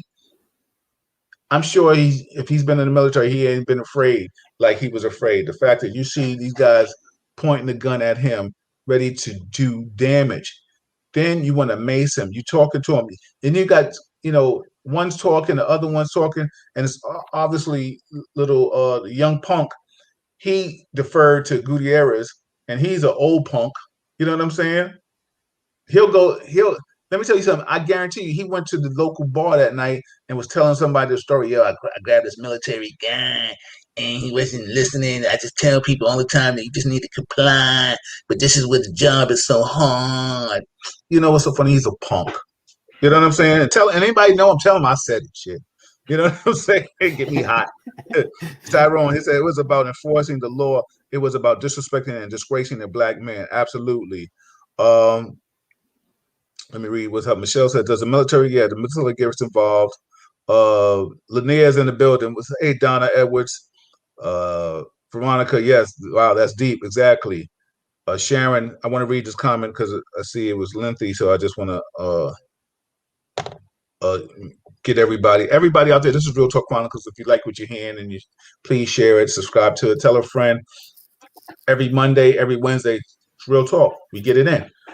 Sharon said there needs to be more accountability. Law enforcement agencies are embedded with structural racism, standard processes for holding police officers accountable, issues civil payouts to victims of brutality, and rehiring fired officers are a few of the factors that contribute to the entrenchment of racism and police brutality. You're right. I mean, a person quits NYPD and they go work for FD. We know that with the people that shot Amadou Diallo. One of the officers left and went to FD, right? So, and there are people that didn't think he was wrong, and I was there that night. Yolanda, she said, this was very sad. Total disrespect. The man had his hands up at all times. Seeing his hands as an officer, he wouldn't be such a threat to me. Tyrone said, we as black men are not in a position to pull over in a desolate area. Chad, he said, I have my ID thrown back at me. Word? That's crazy. That's crazy. This is, I would tell any person, especially, a woman, you're getting pulled over in a dark spot. You drive slow until you hit a lighted spot. I mean, that's standard.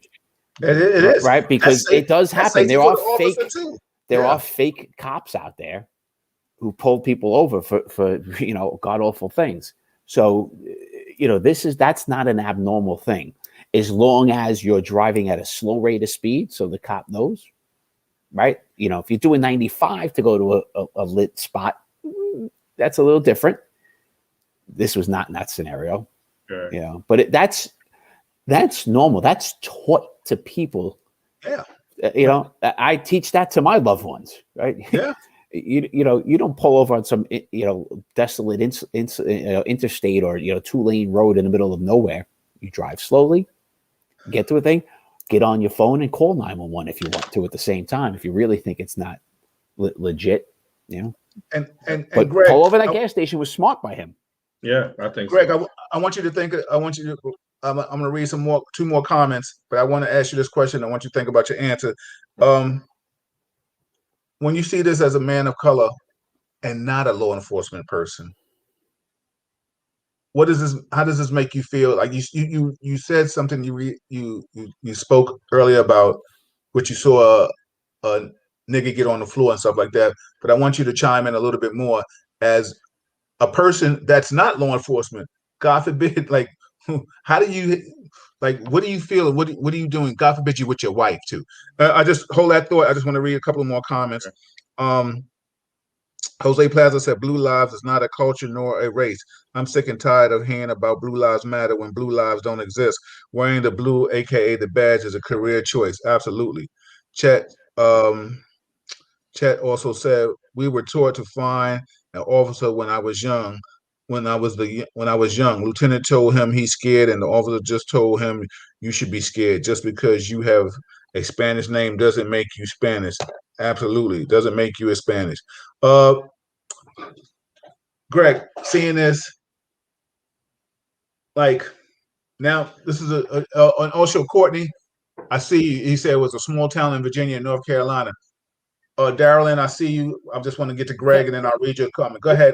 Any military people on here from Virginia or cops from Virginia?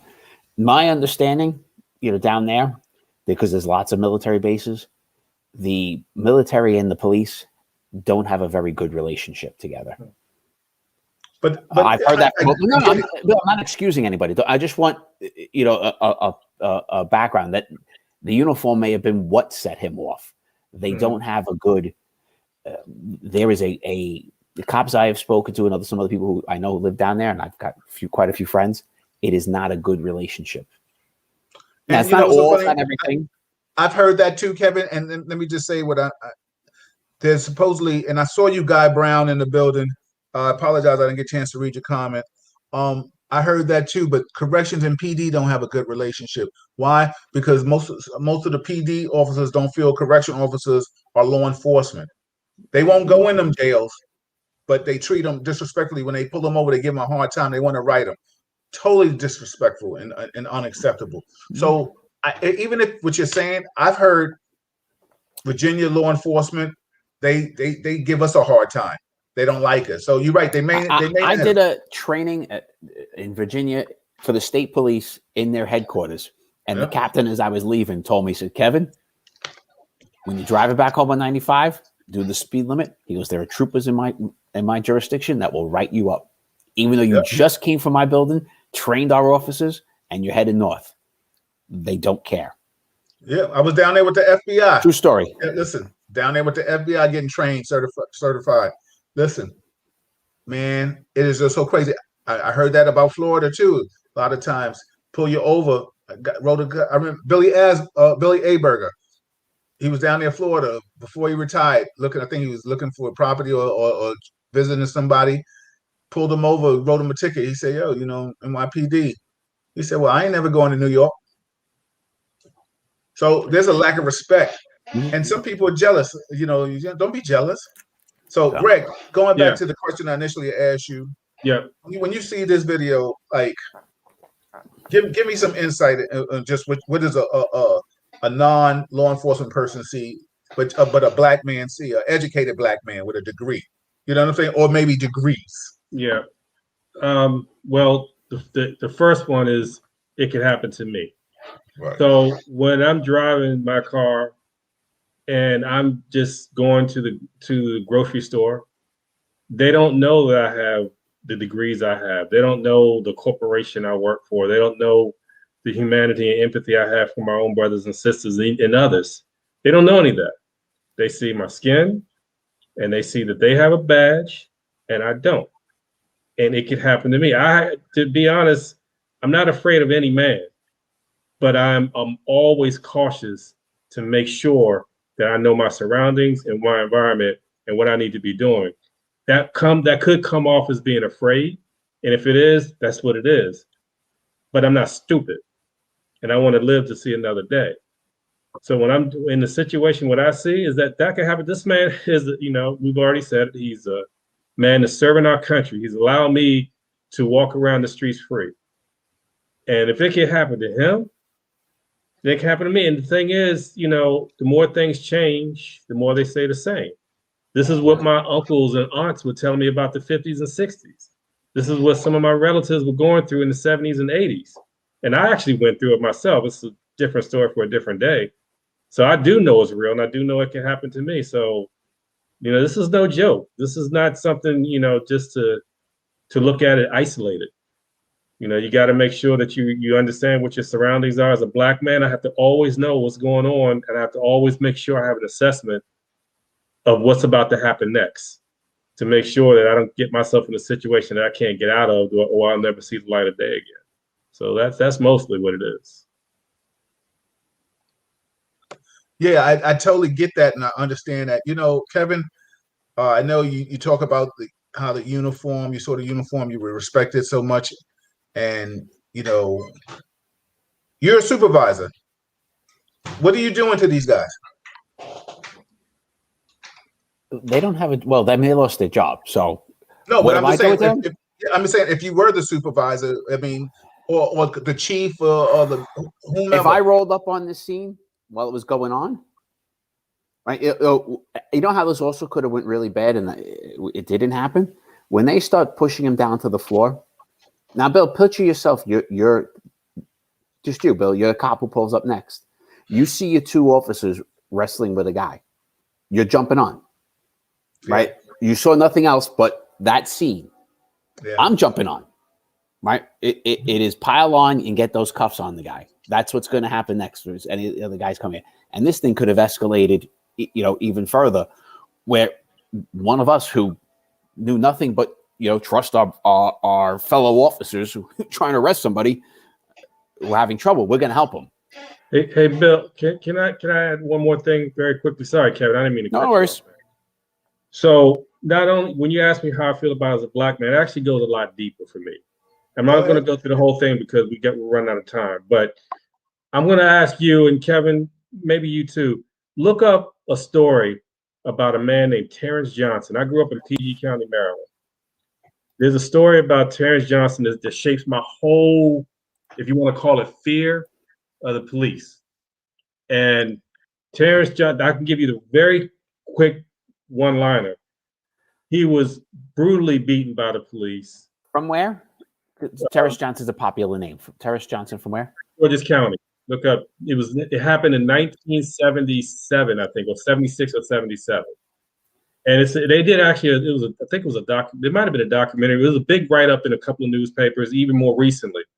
But that formed my whole. I was about his age at the time that happened, and he got pulled over for something that just nothing, and it escalated so quickly. By the time it was over, he had shot two policemen in Prince George's County in the police station because they'd beaten him so bad. It was something that was so minor that it shouldn't have been anything more than I'm gonna call your parents and get and have them take care of it. But that shaped something for me because back then Prince George's County police officers were considered as violent as some of the worst officers in other big cities in the country. I think you even told me that when I was down in Maryland and Laurel and something like that, Prince George, they said, they said, be careful down there. They don't care about that badge.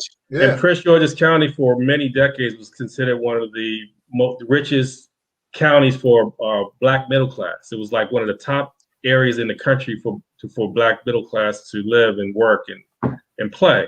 So I'm not going to go through the whole thing, but I would just have you, if you want to take a look at it on your own time. And we'll bring it to light too, because the bottom line is, like I was talking earlier, and shout out to, like I said, the professors that they're listening. We need to know history. like I was telling the class that, you know, I think one of the questions was asking me about how does change start? Well, first and foremost, we need to stop learning about the Nina, the Pinta, and the Santa Maria. You know what I'm saying, in school, and be taught real history. You know, people of color were kings and queens before they were slaves. But it's so funny when we get to school, we find out that we're slaves. So a lot of our history is taught. You know, we still learning about Christopher Columbus, and everybody in the world knows he's a piece of shit. He was a piece of shit. You know what I'm saying? But the bottom line is there should be another holiday to represent our Latin, our Italian brothers and sisters. You know, just because you've been talking about Christopher Columbus, you know, so what?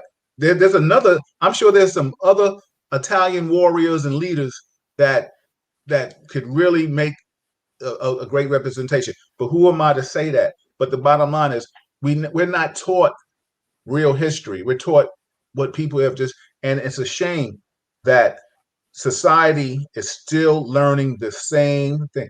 People are still learning about the Nina, the Pinta, and the Santa Maria, and I say that in jest. Who cares? You know what I'm saying? Who cares? It really, I mean, Kevin, your child has learned about the Nina, the Pinta, Santa Maria. I learned it. Greg learned it. And you can still learn about it. There's room for more. I remember, you know, elementary school, junior high school, we repeated the same history lessons. Yeah. Over and over and over again. And I also remember the years of learning about British kings for centuries. We had, like, who cares? And yet I'm not being taught Jim Crow laws. Yeah, exactly. You're right.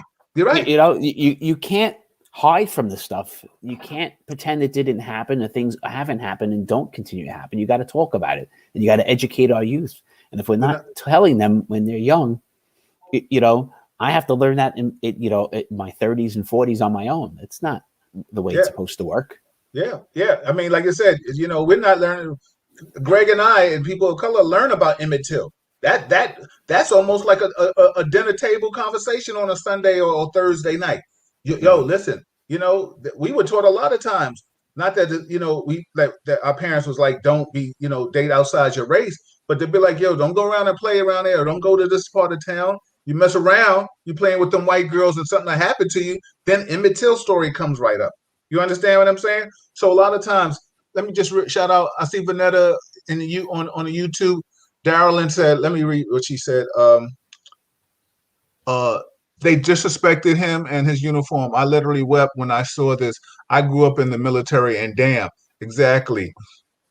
Vanetta also said, read the book called They Came Before Columbus. Insightful. Yeah. Absolutely. I saw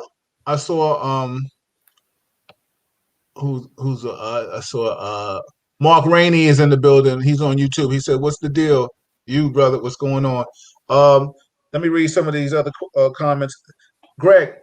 Yes. Give me your, I don't know if you've been watching the Derrick Chauvin trial. What's your take, if you have, or just what's your thought on it? I haven't really been watching the trial, to be honest with you, but I mean, just from the gist of it, it's the same theory or the same theme I've been discussing pretty much most of the night, whereas, you know, they're trying to go through all the legal aspects of it, and maybe legally, you know, there might be an out, but at the end of the day, don't tell me not to believe my lying eyes. I saw what happened. It was no need. We know all the stats from all the quotes and all the billboards and the signs, how long he's staying on the man's neck. You know, he could have let up at any time. At the point where the guy couldn't breathe, he was pretty much subdued. He wouldn't have been able to, if he had got up, he probably wouldn't have been able to do too much of anything. So don't tell me that you didn't intentionally kill this man. You did. I don't need to see all the logistics and the legal side of it. And if you felt threatened, or if he had, you know, he had a bad past. I don't care how bad his past was. He shouldn't have died for that. So, you know, I haven't been watching it because I'm to be just quite honest, I'm just tired of the same old bullshit. You know, we're going to go through the course. Now, if the right thing is done and he's convicted and he goes to jail, okay, that will provide some sense of I don't say relief, but some sense of justice, but it doesn't bring the man back. Yeah. And that's never going to change. It's not going to change. So I'll probably start chiming in a little bit and see what happens now. I just couldn't bear watching it day after day after day because I just don't want to hear. It's not that I don't want to know the truth. I do want to know the truth, but I don't want to hear the bullshit. Don't try to just cover this up. I'm sick and tired of being able to see something with my own eyes. Start back in 1991 with Rodney King. We saw what they did. Yeah, we saw it. Don't tell me that I didn't see what I saw. Yeah. There's nothing you can tell me. I don't care if I didn't hear what he said. I saw you beat the shit out of a man, and I'm driving a Hyundai too fast. I had a Hyundai. They only go about 75 miles an hour. So please stop it. Stop it. But going back to the present, I saw him standing on this man's neck until he died. Yeah. What else do you want? What else can you tell me? You know, Greg, trials are stressful. Yeah, right? They just are. I've not watched any of it. I won't watch any of it. Right? To me, it's just not. I don't want to, but they are stressful, and you know, as much as we don't like it, the other end has a right to come up with any crazy defense they want to come up with. Right? They have that right. That's where we are. Yeah, that's the sad thing about it. And, you know, I mean, just to interject, I'm consumed with it. I love testimony. I probably, if I wasn't law enforcement, I might have been a lawyer because I'm consumed with court testimony. I was good at it. I was probably one of the biggest honors to be deemed like an expert witness for the Bronx DA's office. But the thing is, and shout out to Treese and James Bullock for that. But no, Treese hooked me up with that. But I say all that to say, you know, the fact that you're right, Kevin, it's their job to make you feel something else. But listen, that city, this world will go on fire if he doesn't get convicted of murder or whatever the worst that they can convict him of. Let me tell you something. The cities will burn.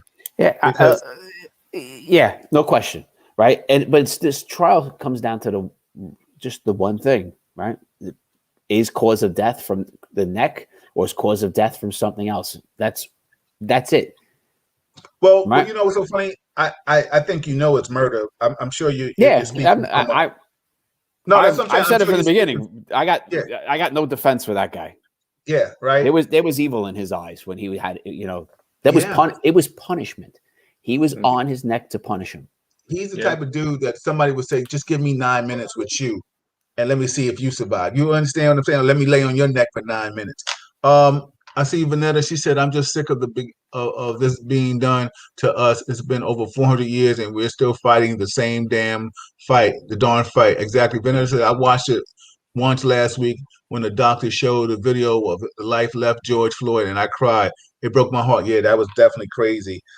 Crystal Spriggs, she said, "There's no respect for the uniform.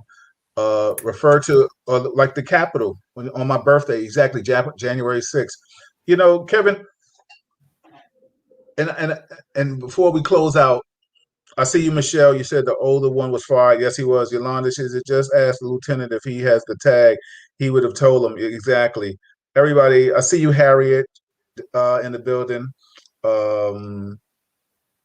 Mark said about technology.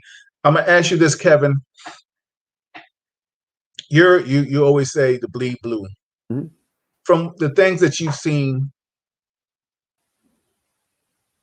do you understand why a lot of times people? I'm sure you understand a little bit why people have a bad taste in their mouths, and we're not even talking about the crimes that are happening in New York City. The Bronx is off the chains, man. You know, the cities, the boroughs, just crime is just getting carried away. You know, these we could talk about these new laws too, because like cops are not doing anything. The unions are telling them not to do anything. I'm telling you what I heard. The unions are telling officers not to do anything. It's damn near you're on your own. It's going to be like one of the Death Wish movies, Death Wish 4, where people are acting crazy and fighting back, because that's what it seems like it's coming down to. It's so crazy. But But my question to you, Kevin, is and then I'll ask you a question, Greg. You being such a blue person, like what is your take when you start seeing like Chauvin? You see the cops disrespecting Lieutenant. Is it getting harder for you to defend the blue? No, I mean, look, just have to be honest about it, right? There's 800,000 of us, right? 800,000. There are a lot of bad. You know, if you have 1%, that's a large number of bad people. It just is what it is. I told you this before, Bill. I don't like to see cops shit can their duties, right? Just ignore people. I don't like to see cops disrespectful to people, talking down to them. I don't like to see cops who do bad jobs. I watch Investigate Discovery Channel 2020. I love watching, those shows. And when I see one that's on, how the cops could have solved the homicide and, it sat on the shelf for years and a new detective comes along, that angers me, right? Like, because that family didn't get the justice they deserved. When I see somebody like Chauvin, it's a different level of anger because, he hurt us all. He killed that man, but he hurt us all. Yeah. All right. He scarred every person in a blue uniform. We took a beating for him. Right. There were riots and protests in New York City. People are screaming and spitting at cops here because of him. Right. So what do you think about the officers? And I've seen it, you've seen it, and you heard it. What do you think about the officers that say, "Yo, he didn't die from Chauvin, that punk. He died of the drugs in his system." Like that dude. Let me tell you something. That punk cop that shot Breonna Taylor went on national TV with Michael Strahan and said it.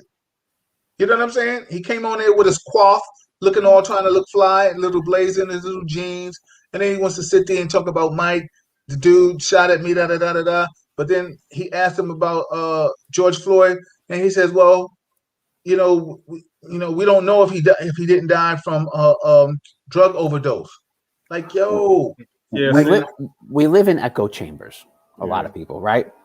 You watch the news and you look for the things on the internet that fit what you already think. All right? If I can go out and find right now, Google George Floyd drug overdose, and you will find articles out there that he died of a drug overdose. Right. It exists. It's out there. We go into, and we could go into this with a whole bunch of people where this happens. The echo chamber mentality. Yeah. You feed into your own craziness. Look, anybody who said, we've talked about this, but defending that one is an impossible one for me. There are some where you can go, it's a tough call. Could have went this way. Maybe it was a mistake. Maybe it was this. There's no, in the end, it could have turned out that the guy had a massive heart attack and, the neck wasn't it or some other craziness he died of. Fine. He stood on his neck. The look on his face was punishment. 9 minutes is punishment. Right. It's not torture. Yeah. Right. Torture. Like torture. I could see an incident where Bill, my knee, I can't think of any time I ever had a knee on somebody's neck, but in a melee, could I have my knee somewhere or my elbow? Yeah, absolutely. Yeah. Right. Hold it? No. And showing up to the scene as the boss, get the off in the car and let's go. Exactly. So there are cops out there, you're in these blue forums and you hear these things in echo chambers and you start reading this stuff and you start reading these things and you start thinking, well, maybe he did die that way. If it's on the internet, it's true, right? I talked a little bit about this last week and talked about it a couple of times. We all have to do a little bit of kind of read a little bit of the other side's media. If you're a Fox person, watch CNN once in a while. If you're a CNN person, watch a little bit of Fox. That's true. You're going to see they all bullshit us. Yeah. Each and every one of them. Each and every one of them has their own slant, their own little bullshit. They'll remove some things. They'll put in, The only one I've seen that I don't think has as much of a slant because they don't have the same vested interest as BBC. Yep. And BBC is what I used last week to find. Give me the facts for the Georgia voting laws. Right, that was what I used last week. I needed. I had to go to BBC. Yeah. you know, because I just wanted to know, well, what actually are the laws and what are they doing? Yeah. It's tough to go out there and find these things. It is tough to read through this, but if any one of us, if you live in that echo chamber, you only get more and more hyped up. You only get more and more angry. You only see more and more bad things, and you miss. You know, there are some good things in the world, and I'll make the argument. And Greg, like, I'm going to read this thing about Terrence Johnson. Oh, yeah, did you see it? Somebody sent a good article on it. I'm going to go through it. Look, I don't think it's deniable. Cops 50 years ago, 40 years ago, were far more violent than they are today. Mm-hmm. But it feels the opposite. Mm-hmm. Well, because we're getting to see it. We're seeing it. Yeah, 100%. It's videos of seeing it. I'll make the argument to you guys that it's actually getting better, and it's going to continue to get better. It's going to be painful. This is not like, you know, next year it's going to be, you know, unicorns, rainbows, and happiness. It's getting better because of videos. Well, you know what's so funny? Because I hear where you're going with it, but you know what? I mean, it's going to get better, but it's getting, and I see where you're going, but I'm going to interject and say it's going to get better, but it's going to be at the expense of bloodshed, because people of color are tired. And let me tell you something, they're going to start shooting back, and they're going to start, but you know, it's so funny, you know, like you see, that young boy got killed, Daunte Wright got killed in a suburban town. Yeah, he wasn't in the hood. Yeah, he wasn't. Go ahead. I want to clear something with my mentality of I bleed blue. Bleeding blue doesn't mean I just, you know, blindly support cops and no matter what they do. I say I bleed blue. It's about who I am and what I do. You know, I will always help community. I am still in law enforcement. I run a charity, you know, that helps going out and finding missing kids that nobody gives a hoot about, right? Like, that's what I mean by bleeding blue. I will always do this job. I train cops all over the country and around the world on new tactics, new procedures, new ways of doing things, you know, getting them into the modern era of how to track somebody in this crazy world of technology. So that's what I mean by I'm blue. I am blue because I will always be always some way involved in the law enforcement world, doing something and what I believe doing good. That's to me is bleeding blue, and that's my statement to that. Bill, just I'm gonna have to jump off. We about to end out. So before you go, hold on, Greg. Before you go, everybody, I see your comments. Lynette, Mark, everybody, Crystal, Gina was on the show. Chuck, I saw you, Chuck, earlier. Mark, I see you on YouTube. Like Tyrone said, he was in Virginia State. You know, they act different down there. Mark Rose said the same thing. Everybody, any of y'all, we extend the olive branch. We want you, anybody that wants to come on, please listen. If I offended anybody or any of my panel, my guests offended your feelings, hurt your feelings or stuff like that, then don't watch the show. I mean, this ain't the show for you. I mean, real talk. I mean, try to be disrespectful. Listen, but you know, that's only this is the platform where you can say what you feel and not be disrespectful. Okay. You know, emotions can fly. Kevin and I can argue all the time, but it's no disrespect. You understand what I'm saying? And if you want to come out and say something, then come and say it. You know, the platform is open to anyone to come. You got to inbox me. You don't have to wait for the invitation. You know what I'm saying? Sometimes I get around. I'm inviting everybody now, but you know, just we can set up dates. You can come and chop it up with Kevin and I. Hopefully, I would love for us, Kevin and I, not to talk about law enforcement one day or police brutality and shit like that. But it keeps happening. You understand what I'm saying? So like it and share it. Subscribe. I was almost ready to call in sick tonight. You know, they kept sending me things, and I'm like, he kept sending me messages all day. I'm like, oh, this is going to be bad. Yeah. So Greg, give us some positive affirmation. Say whatever you want to say. Take your time and say it, brother. And then Kevin, you can close us out, and then I'll say what I got to say. But yeah, Craig, first and foremost, thank you for being with us, man. I appreciate you, man. Yeah, no worries, man. I appreciate you inviting me. I had a great time, and always like chatting it up with you, Bill. You know how we do. Yeah, absolutely. I do want to say, I should have said at the beginning, I have great respect for law enforcement.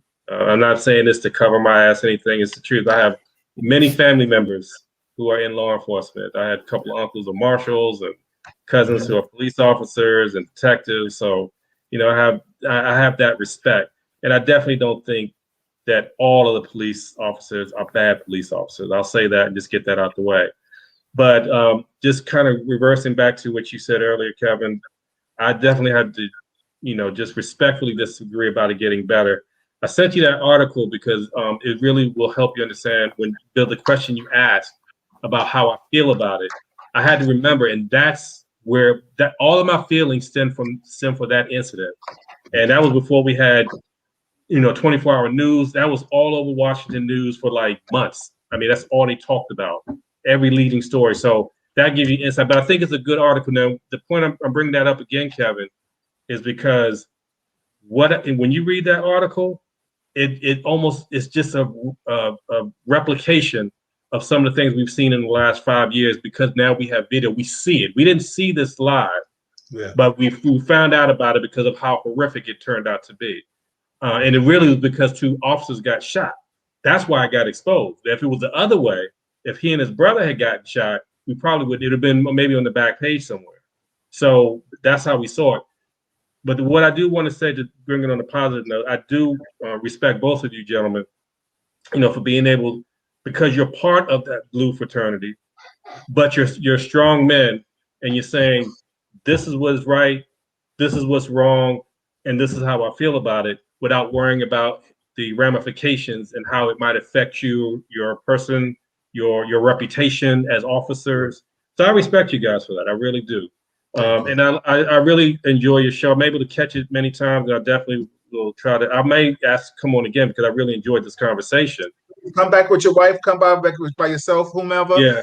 If you know some strong brothers or some white friends because the beautiful thing about Real Talk Chronicles, everybody, is this is a platform that's just here to have good conversation.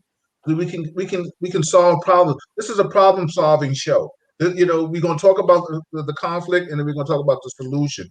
But some people don't want to have that conversation, and it's all right. Don't have it, but then shut up. You know what I mean? But the last thing I'll say is that, Kevin, I definitely have great respect for you, because you being the only white person on this cast, in this panel, so you're representing a whole lot of people. But now you see how we feel sometimes, because when we're in the reverse situation, I'm at work sometimes, I'm speaking, and I'm representing a whole lot of people that I don't even know. So I do appreciate you standing up and taking all these bullets tonight. Oh, I shouldn't say that. All these daggers.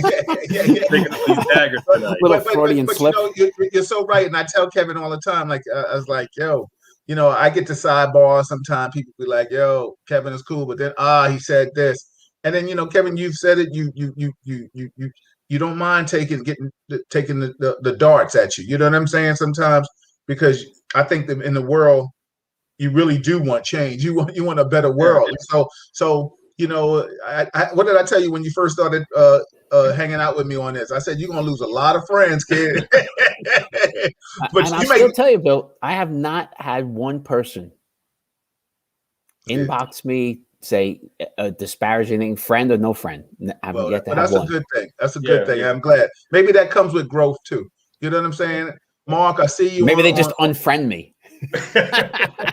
I want to say thank you to both of you guys. I had a great time tonight. Greg, I'll see you later, man. Tell the wife I said hello, please. No worries, I will. Thank you, brothers.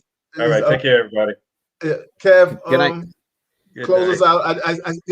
Greg, before I think, also just come back and look at the comments and reply to people that they enjoy the conversation. Yeah. So that's one thing you can go back on this on the Facebook side and reply. All right, I'll talk to you later. All right, take care, man. All right. Vanetta, I see what you're saying. Mark, I see what you're saying. I see everybody. There's so much conversation. I appreciate you all. I really do. the humility, the humbleness. You keep Real Talk Chronicles going. I really thank you. Some thumbs, some love, some hearts. Just show me that you love me and show us that I appreciate it. I got you guys. I will try to give you the best content I can. And I will try to bring very articulate people and knowledgeable people on this show as much as I can.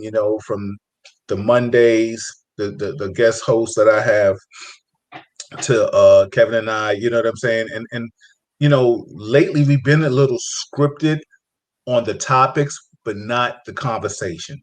You know what I'm saying? Because I only talk about current issues.